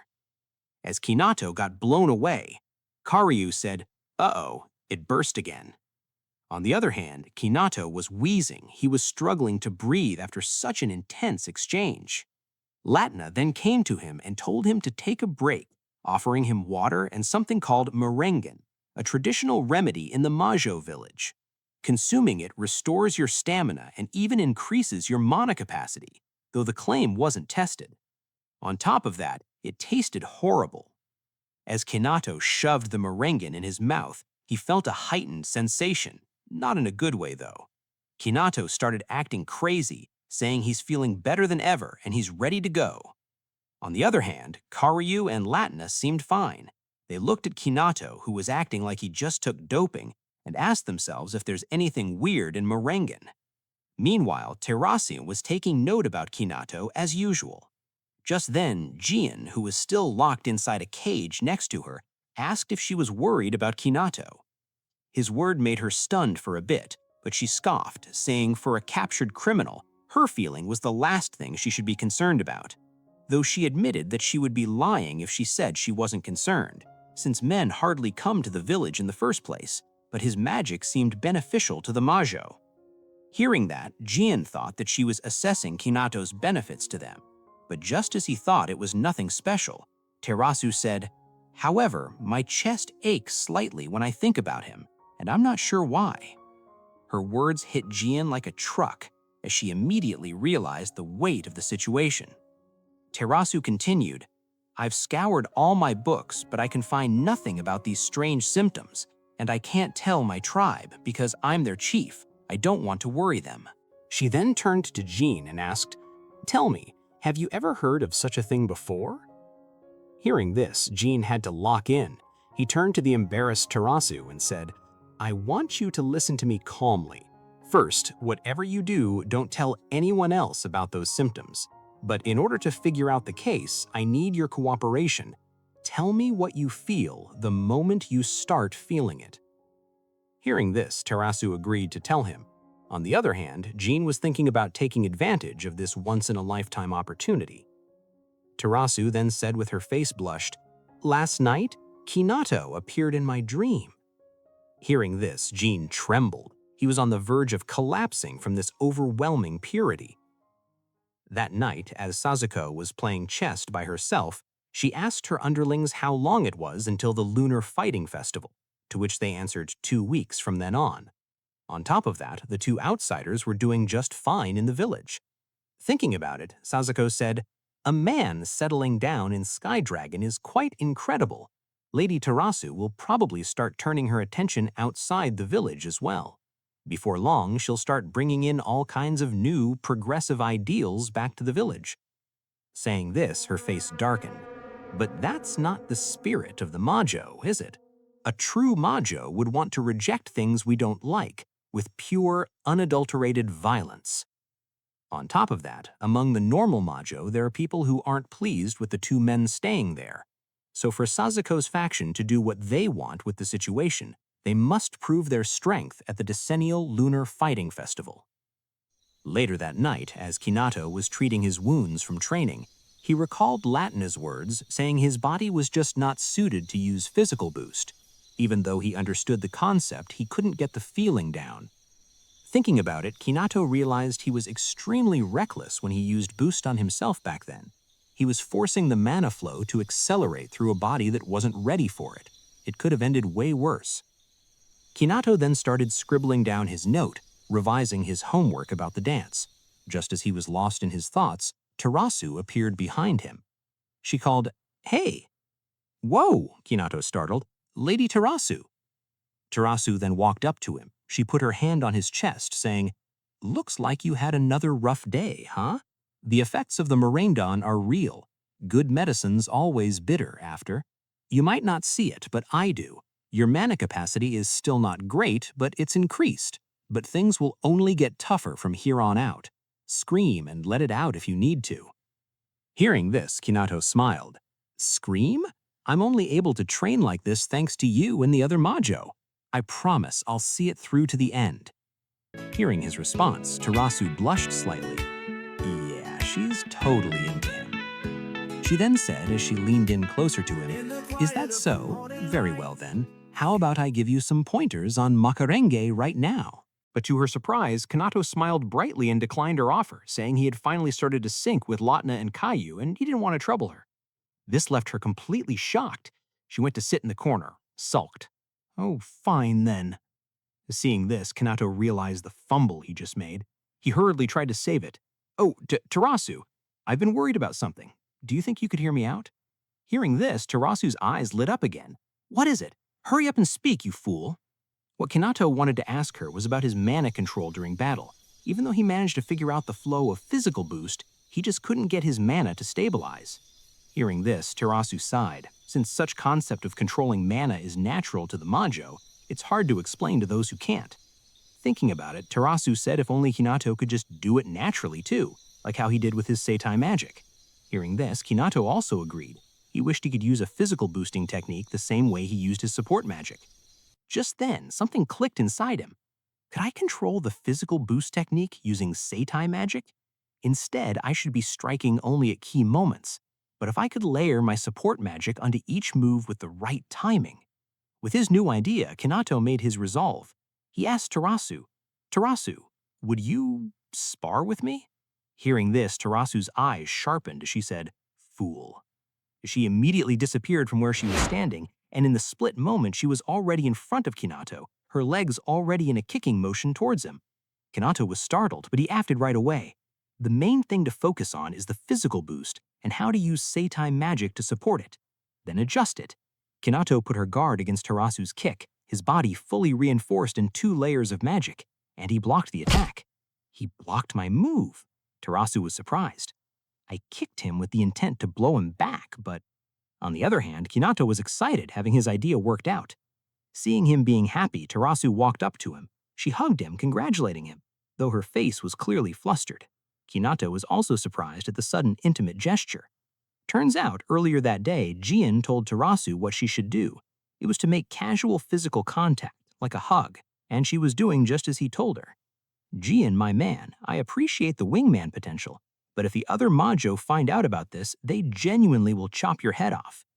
Back to the present, Tarasu was trying to figure out if she did the hug correctly, but she was squeezing a little too tight, and with her powerful majo strength, she was crushing Kinato's bones as he cried in pain. The training month continued, and in no time, it was almost the end of the month.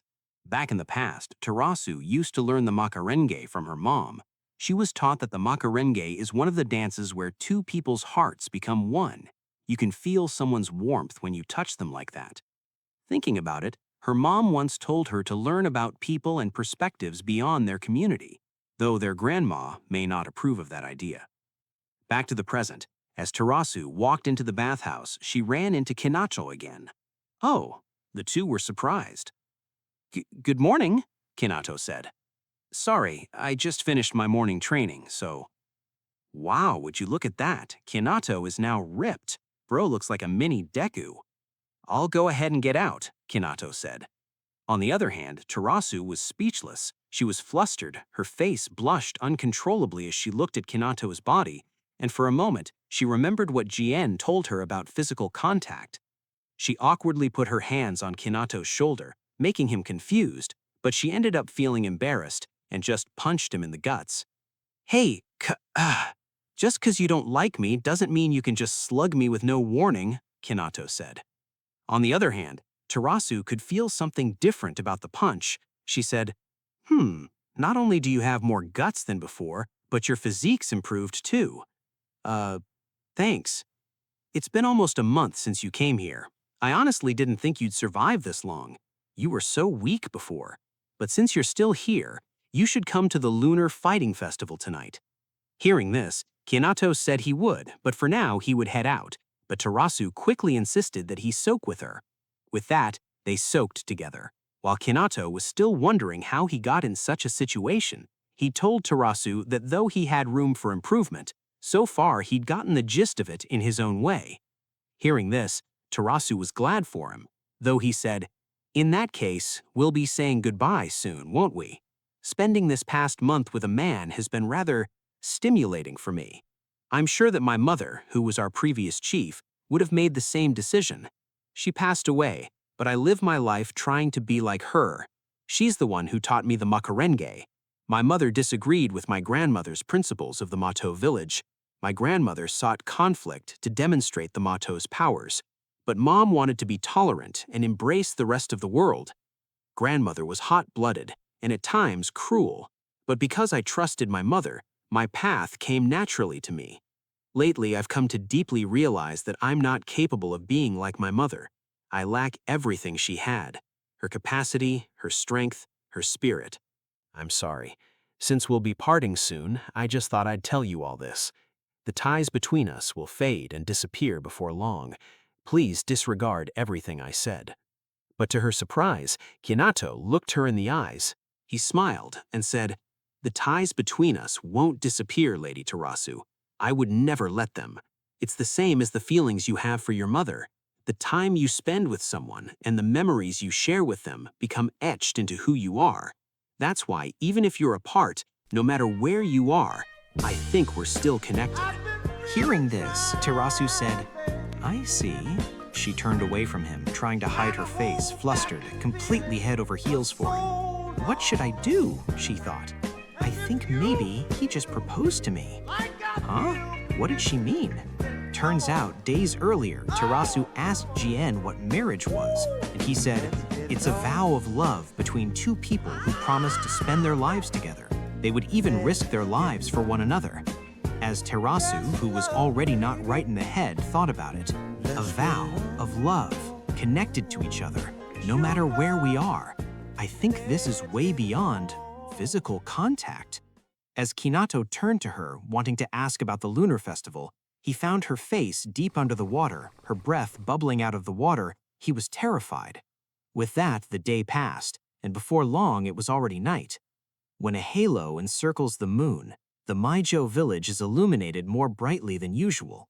Once every 10 years, the moon's halo appears as a double ring, and the village is swept up in the excitement of an age-old tradition, a grand festival where the Maijo display their pride and test the full measure of their power, the Lunar Fighting Festival. As the two fighters clashed, the crowd exploded in excitement. Through demonstrations, sparring matches, and various other events, the Maijo showcased their cultivated techniques and combat prowess, spurring each other to greater heights. As Kinato and Jien were musing at the intensity of the festival, the moderator, Rekka, announced the highlight of the festival. The Maijo hunt is about to begin. Tonight, Sky Dragon is illuminated by the light of the double lunar halos. All 5 districts will serve as the stage. Maijo will be sent out at random. Then they must seek each other out and engage in combat. Incapacitate your opponent and earn 1 point. The first Maijo to win 20 points will be the winner. It's the ultimate celebration of power. Anything goes, short of killing your opponent. basically a battle royale. As Kinato and Jien were having different opinions about the event, both of them suddenly got snatched by two small dragons. The announcer then continued, "Participating Maijo will fight their way through the qualifying rounds, along with the captains of the guard for each district. If you manage to take down one of the captains, you might just earn the right to replace them." The announcer then looked through the script. It seemed there was a special exception this year. Just then, Terasu joined in the announcement, surprising everyone. She said, "I'm sorry to any Maijo who has been uneasy this past month. After agonizing over the matter, this was the only way I could think of to settle everyone's grievances." With her face blushed but determined, she said, "I will allow the criminal Jien and my sworn partner Kinato to participate." Huh? What did she mean? Kinato, Latna, and Kari were also taken aback. Sworn partner? Along with the other Majo? What does that mean? Sworn what? You mean you two are in a relationship? Terasu then braced herself as she continued. "This is your chance to show everyone the results of your training, Kinato. And as my future companion, you'd better win, or I'll be very disappointed." Hearing the word companion, Kinato was flustered.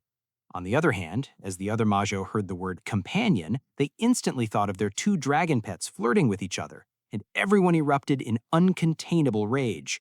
"No! Everyone, target him! The filthy man has seduced Lady Terasu! Don't let him get away!" Just when Kinato's life seemed done for, it got worse, because both Latna and Kiryu, the two captains, were engulfed by their own wrath, swearing the moment they found Kinato, they would kill him. Looking at the situation, Jien said, "Man, I took my eyes off you for a little bit and you got that far? You sly dog, Kinato." "Bro, it was your fault." As the dragon dropped Kinato down, he found himself surrounded by several Majo, while the moderator announced that he and Jien will be worth 10 points each instead of 1. Looking at him, the other Majo, with their killing intent palpable, said that it was lucky they didn't have to search for him and he deserved to die 1,000 deaths. Seeing this, Kinato tried to explain for himself, saying he didn't know what Terasu meant, but the Majo didn't spare him a moment. They charged at him at once. But to everyone's surprise, Kinato immediately dashed into the sky with incredible speed and power, startling everyone. He dodged them? The audience couldn't believe their eyes, looking at Kinato's newfound power. Looking at him, Terasu was relieved. All right.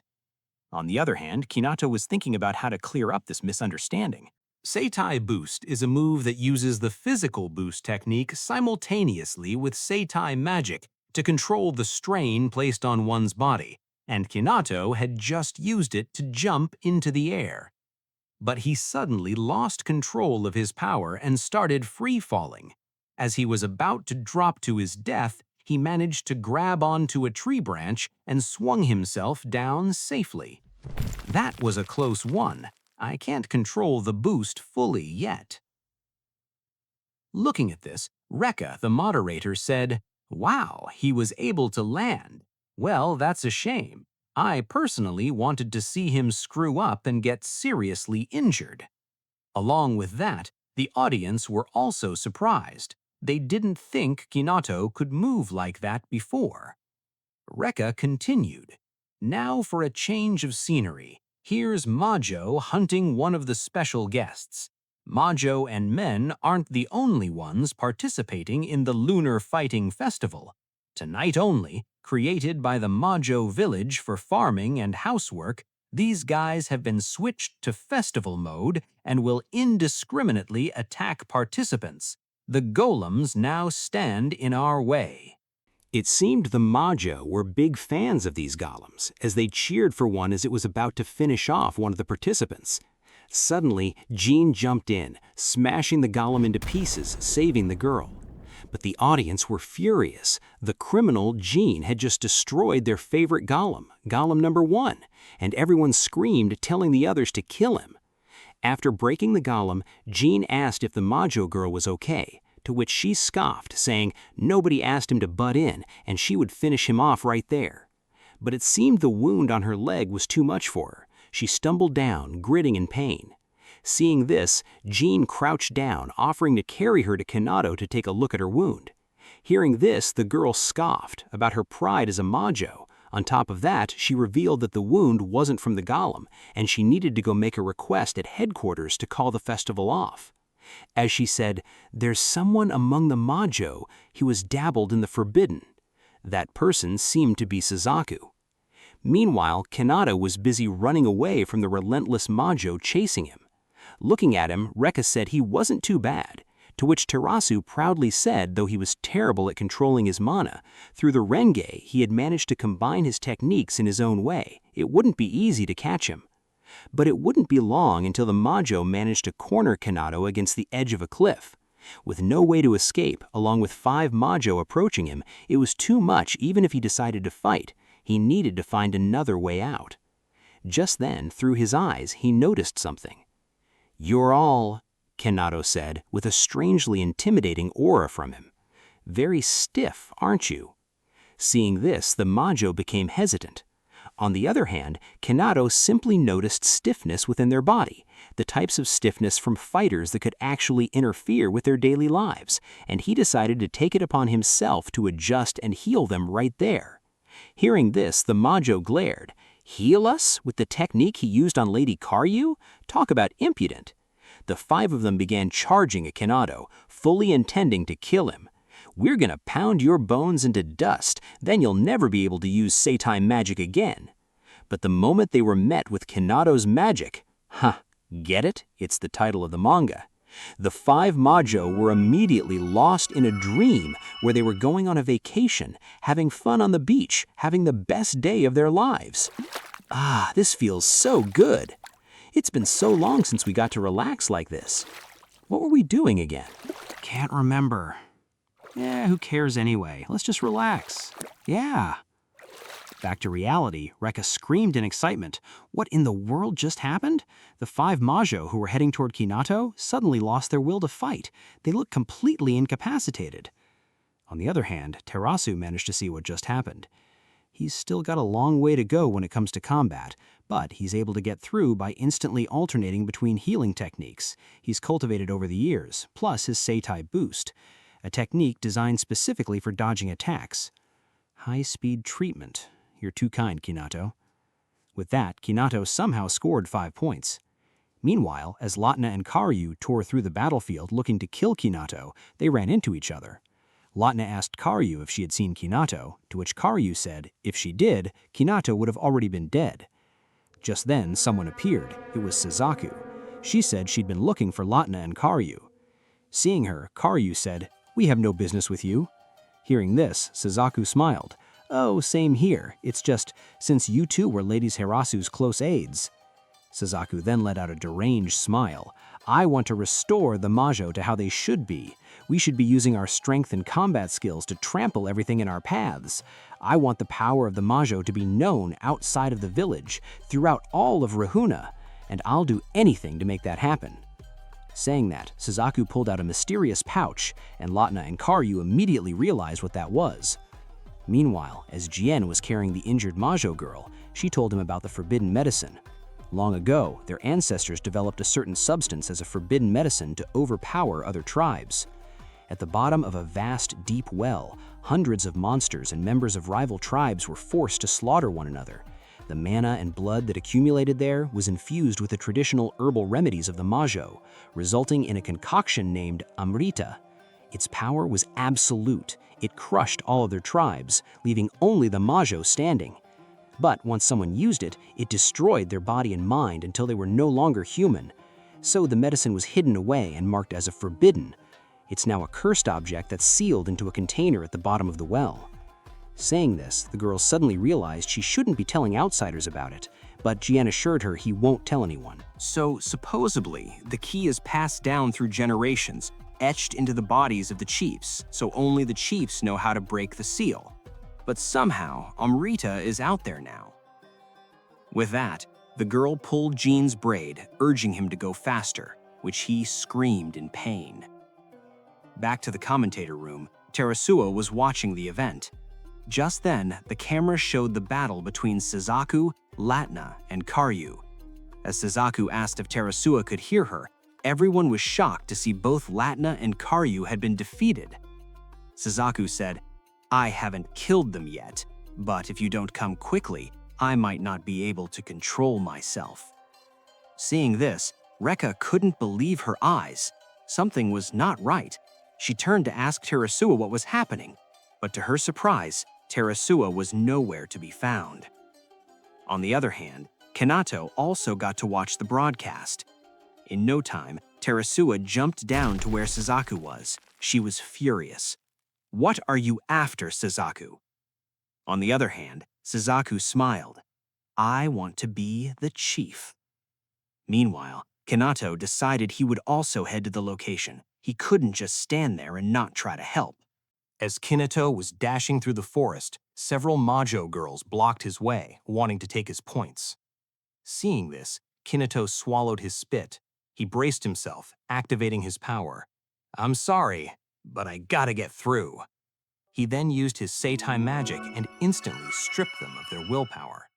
Meanwhile, as Tarasu and Suzaku engaged in combat, Suzaku made fun of her small physique. On the other hand, Tarasu was furious. She asked, "You plan to use forbidden power to become chief and close the Majo village off even further?"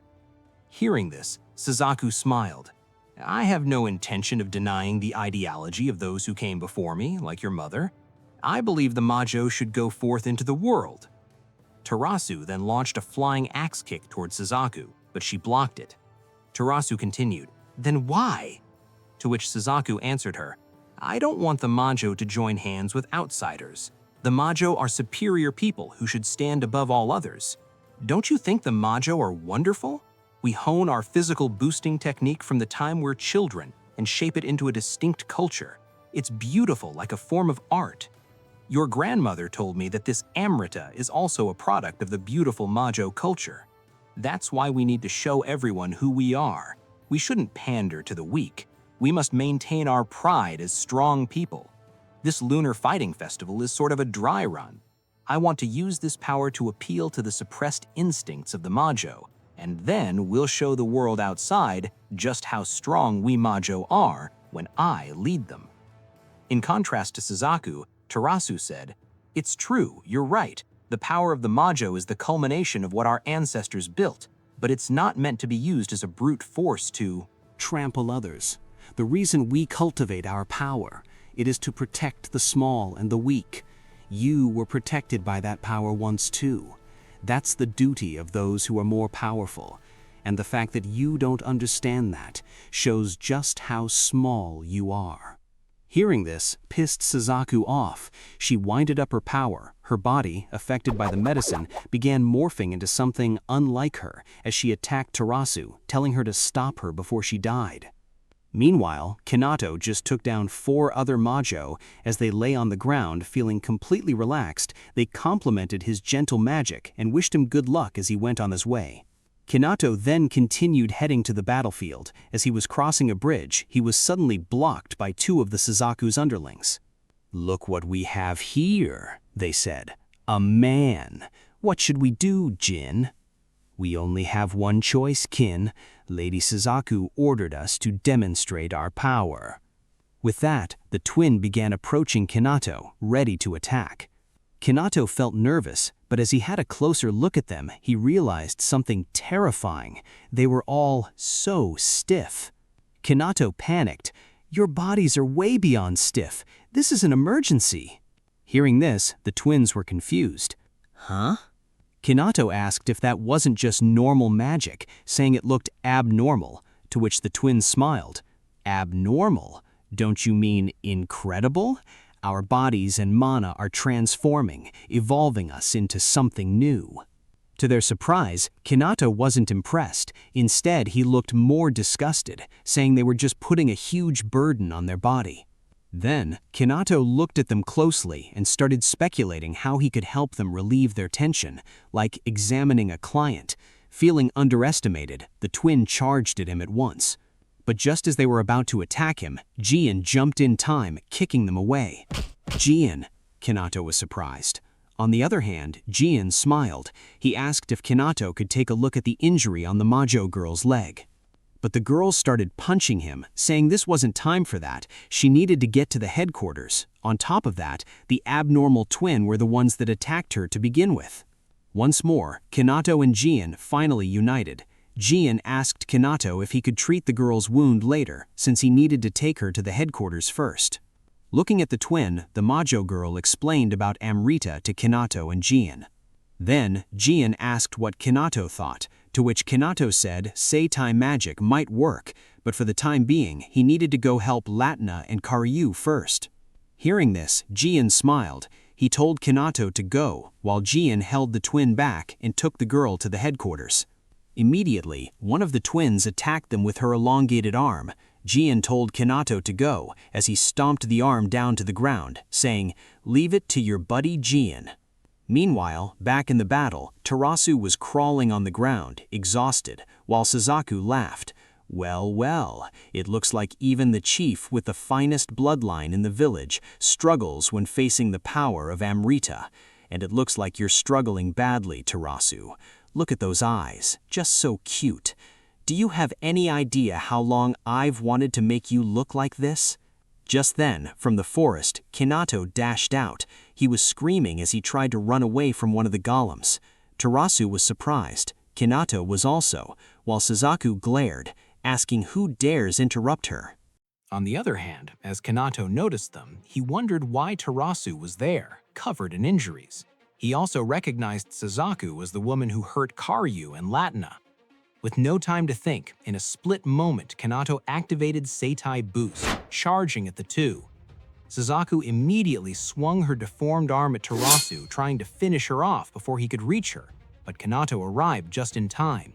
He grabbed Tarasu, dodging the attack and taking Tarasu away.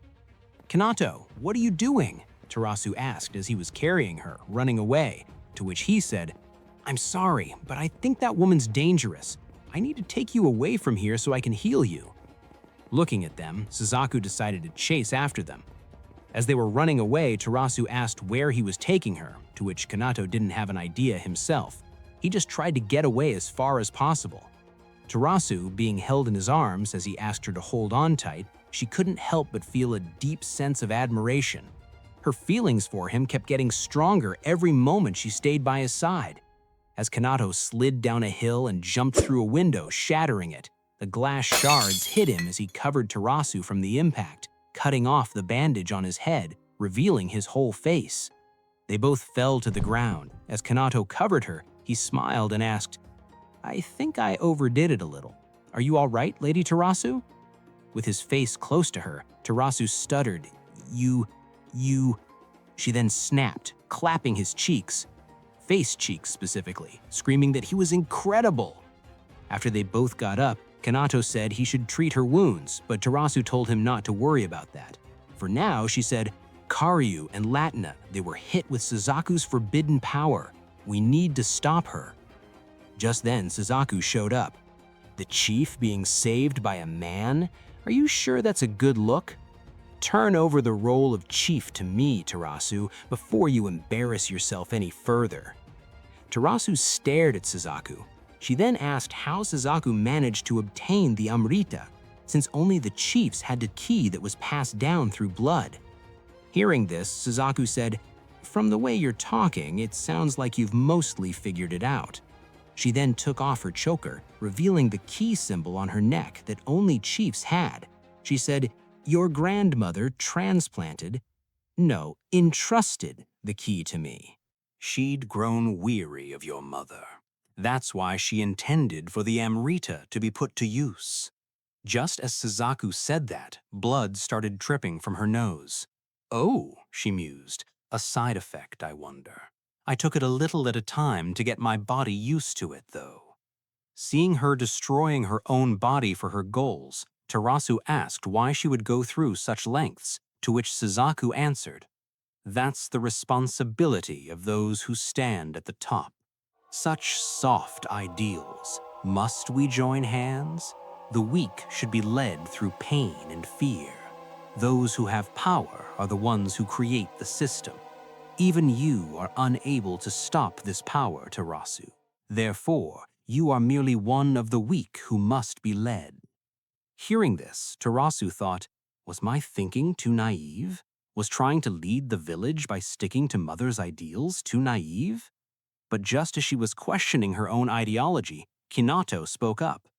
It's true that nothing can be changed without power, but what you're proposing isn't healthy at all. Healthy? Suzaku asked. What are you talking about? To which Kinato elaborated. Lady Terasu is striving for a world where people can understand each other, just like her mother did. Obviously, I can't fully understand the Majo since I'm not one of you, but I don't think that thoughtlessly hurting each other without trying to understand others is the right way to use power. I might be an outsider, but even I know that. Hearing this, Suzaku was getting fed up. She said it was none of Kinato's business, but he insisted that it was. After all, the people that Suzaku hurt are the people he owed a great deal to. So in order for them to not be hurt anymore, and for Suzaku's own good, Kinato declared he was going to fix her. Seeing this, Suzaku joked, asking if Kinato was concerned about her. But Kinato didn't deny that, saying her mana was incredibly stagnant. Stagnant? Suzaku laughed. Don't you mean it's coursing through me? Saying that, Suzaku transformed her arms into tentacles, smashing through the room. Kinato immediately popped Seitai Boost. He danced through the attacks with the flow of Makarenge, trying to reach Suzaku. As he closed the distance, he used Seitai Magic, Relaxation, on her. But something unexpected happened. My magic can't penetrate because her muscles are blocking it.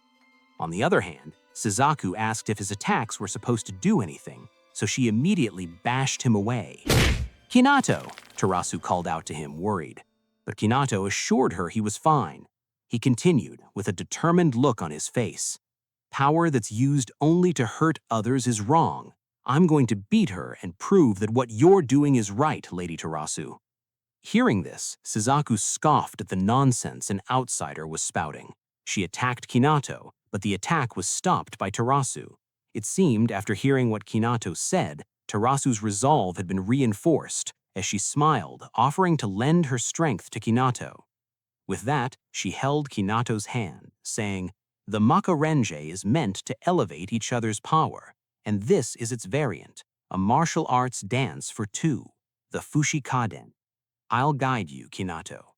In opposed to her, Kinato was confused. I've never done this one before. But Terasu assured him, don't worry, neither have I, which shocked Kinato. Terasu continued.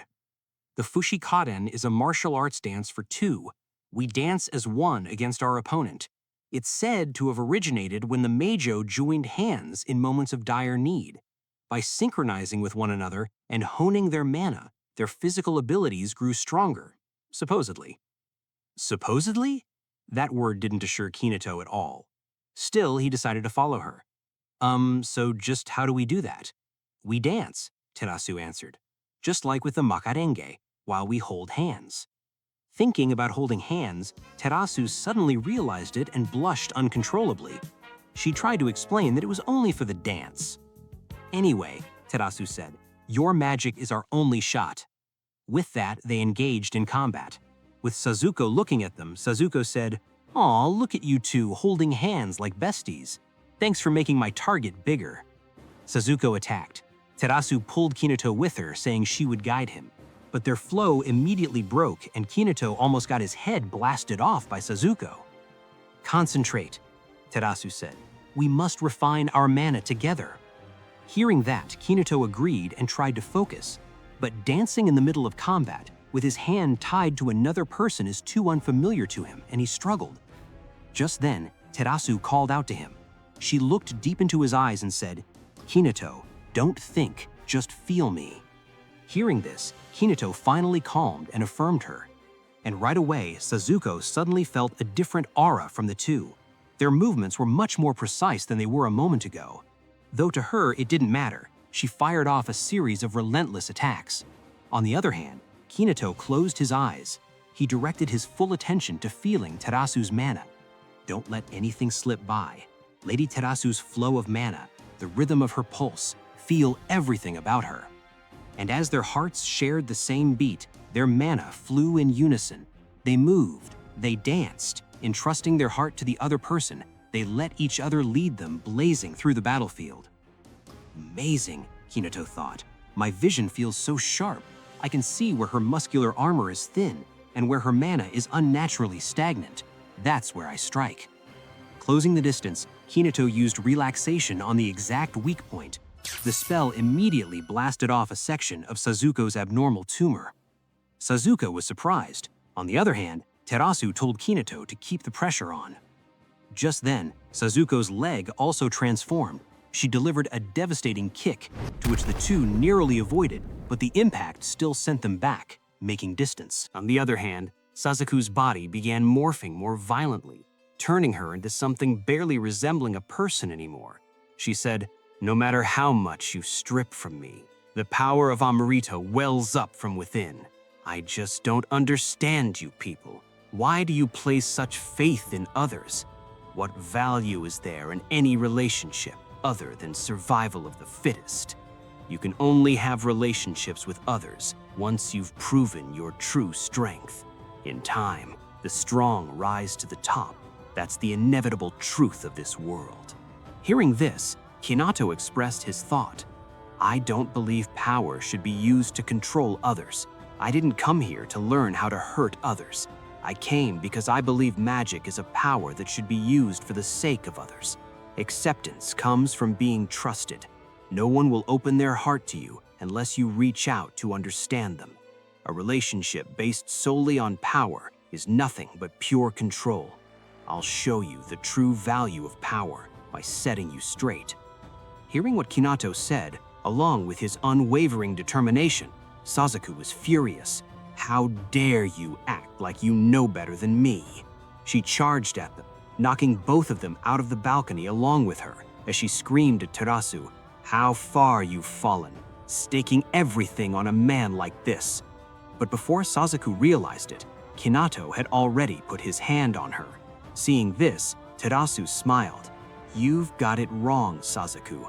I'm not staking anything on him. I trust him from the bottom of my heart." Realizing what was happening, Sasuke thought, "What? The mana enveloping her outer shell is trembling?" On the other hand, Kinato thought, "I know this feeling. The feeling of failure burned into my body.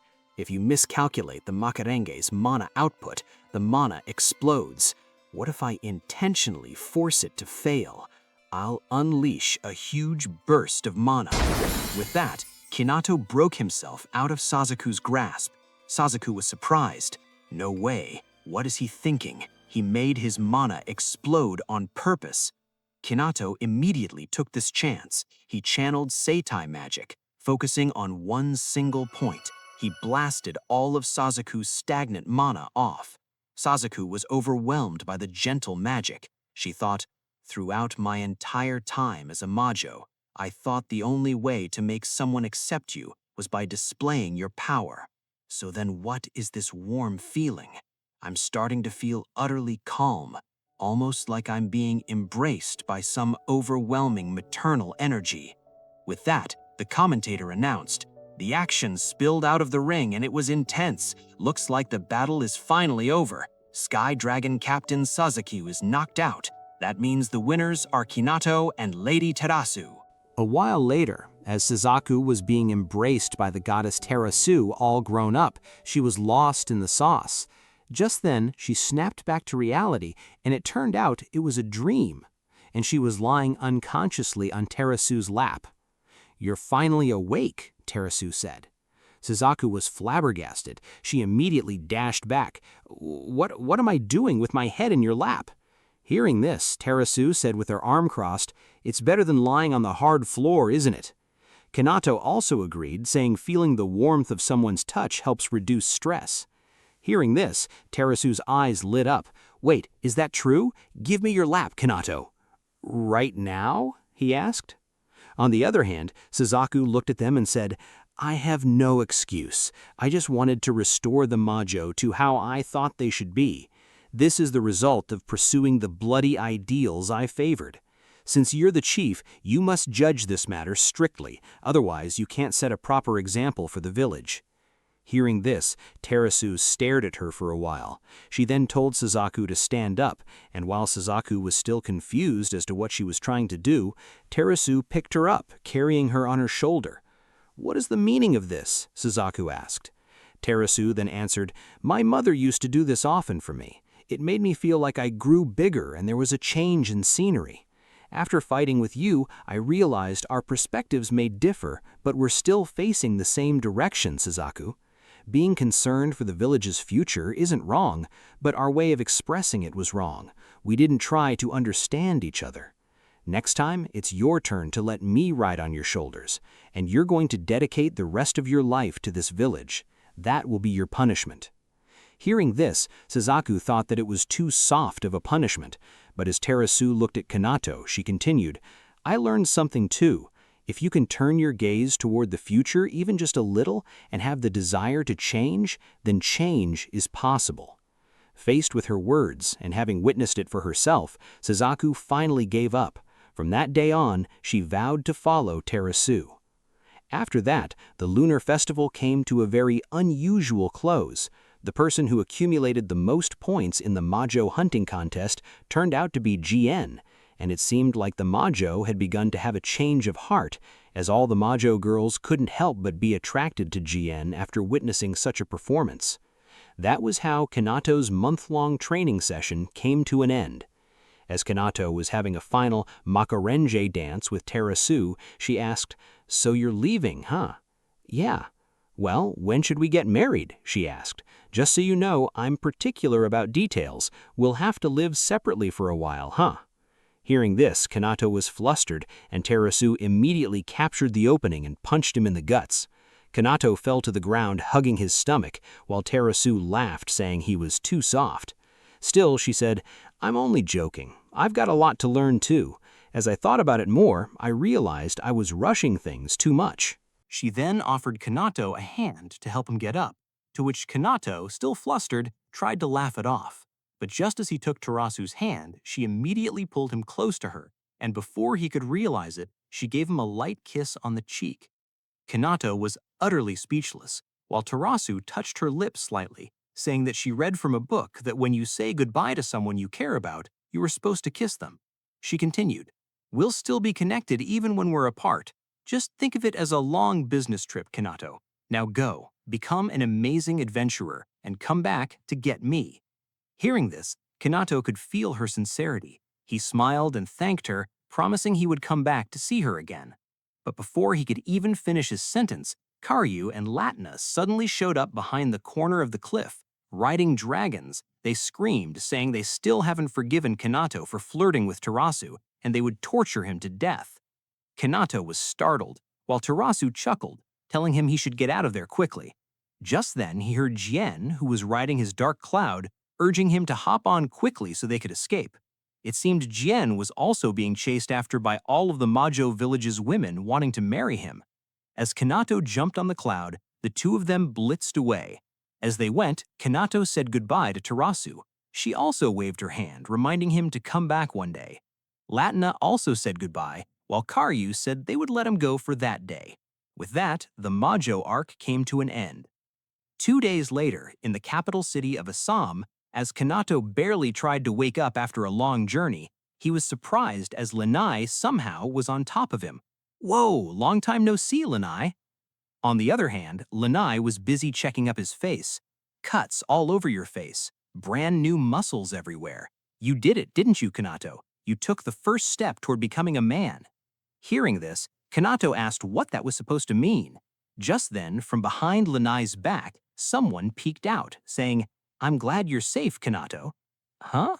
Is that a boar?" There was somehow a boar on Lanai's back. It turns out it was Olgin. He could use his magic to transform into animals. Since he threw out his back, he had to stay in that form for a while. Seeing that over the past month Lanai had been training under Olgin, Kinato asked what kind of training she took, but Lanai somehow looked him dead in the eye and answered, saying she took close combat training.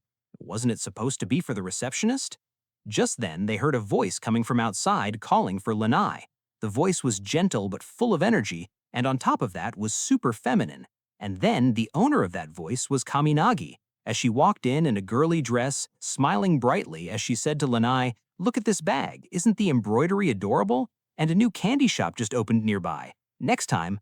But just as she said that, she finally noticed Kinato was there. who was completely baffled by her new appearance, and she screamed, running away, and in a split second came back in the usual black attire, acting tough, though still gasping for breath. "You're back, Kinato. I hope you've grown up a bit over the past month."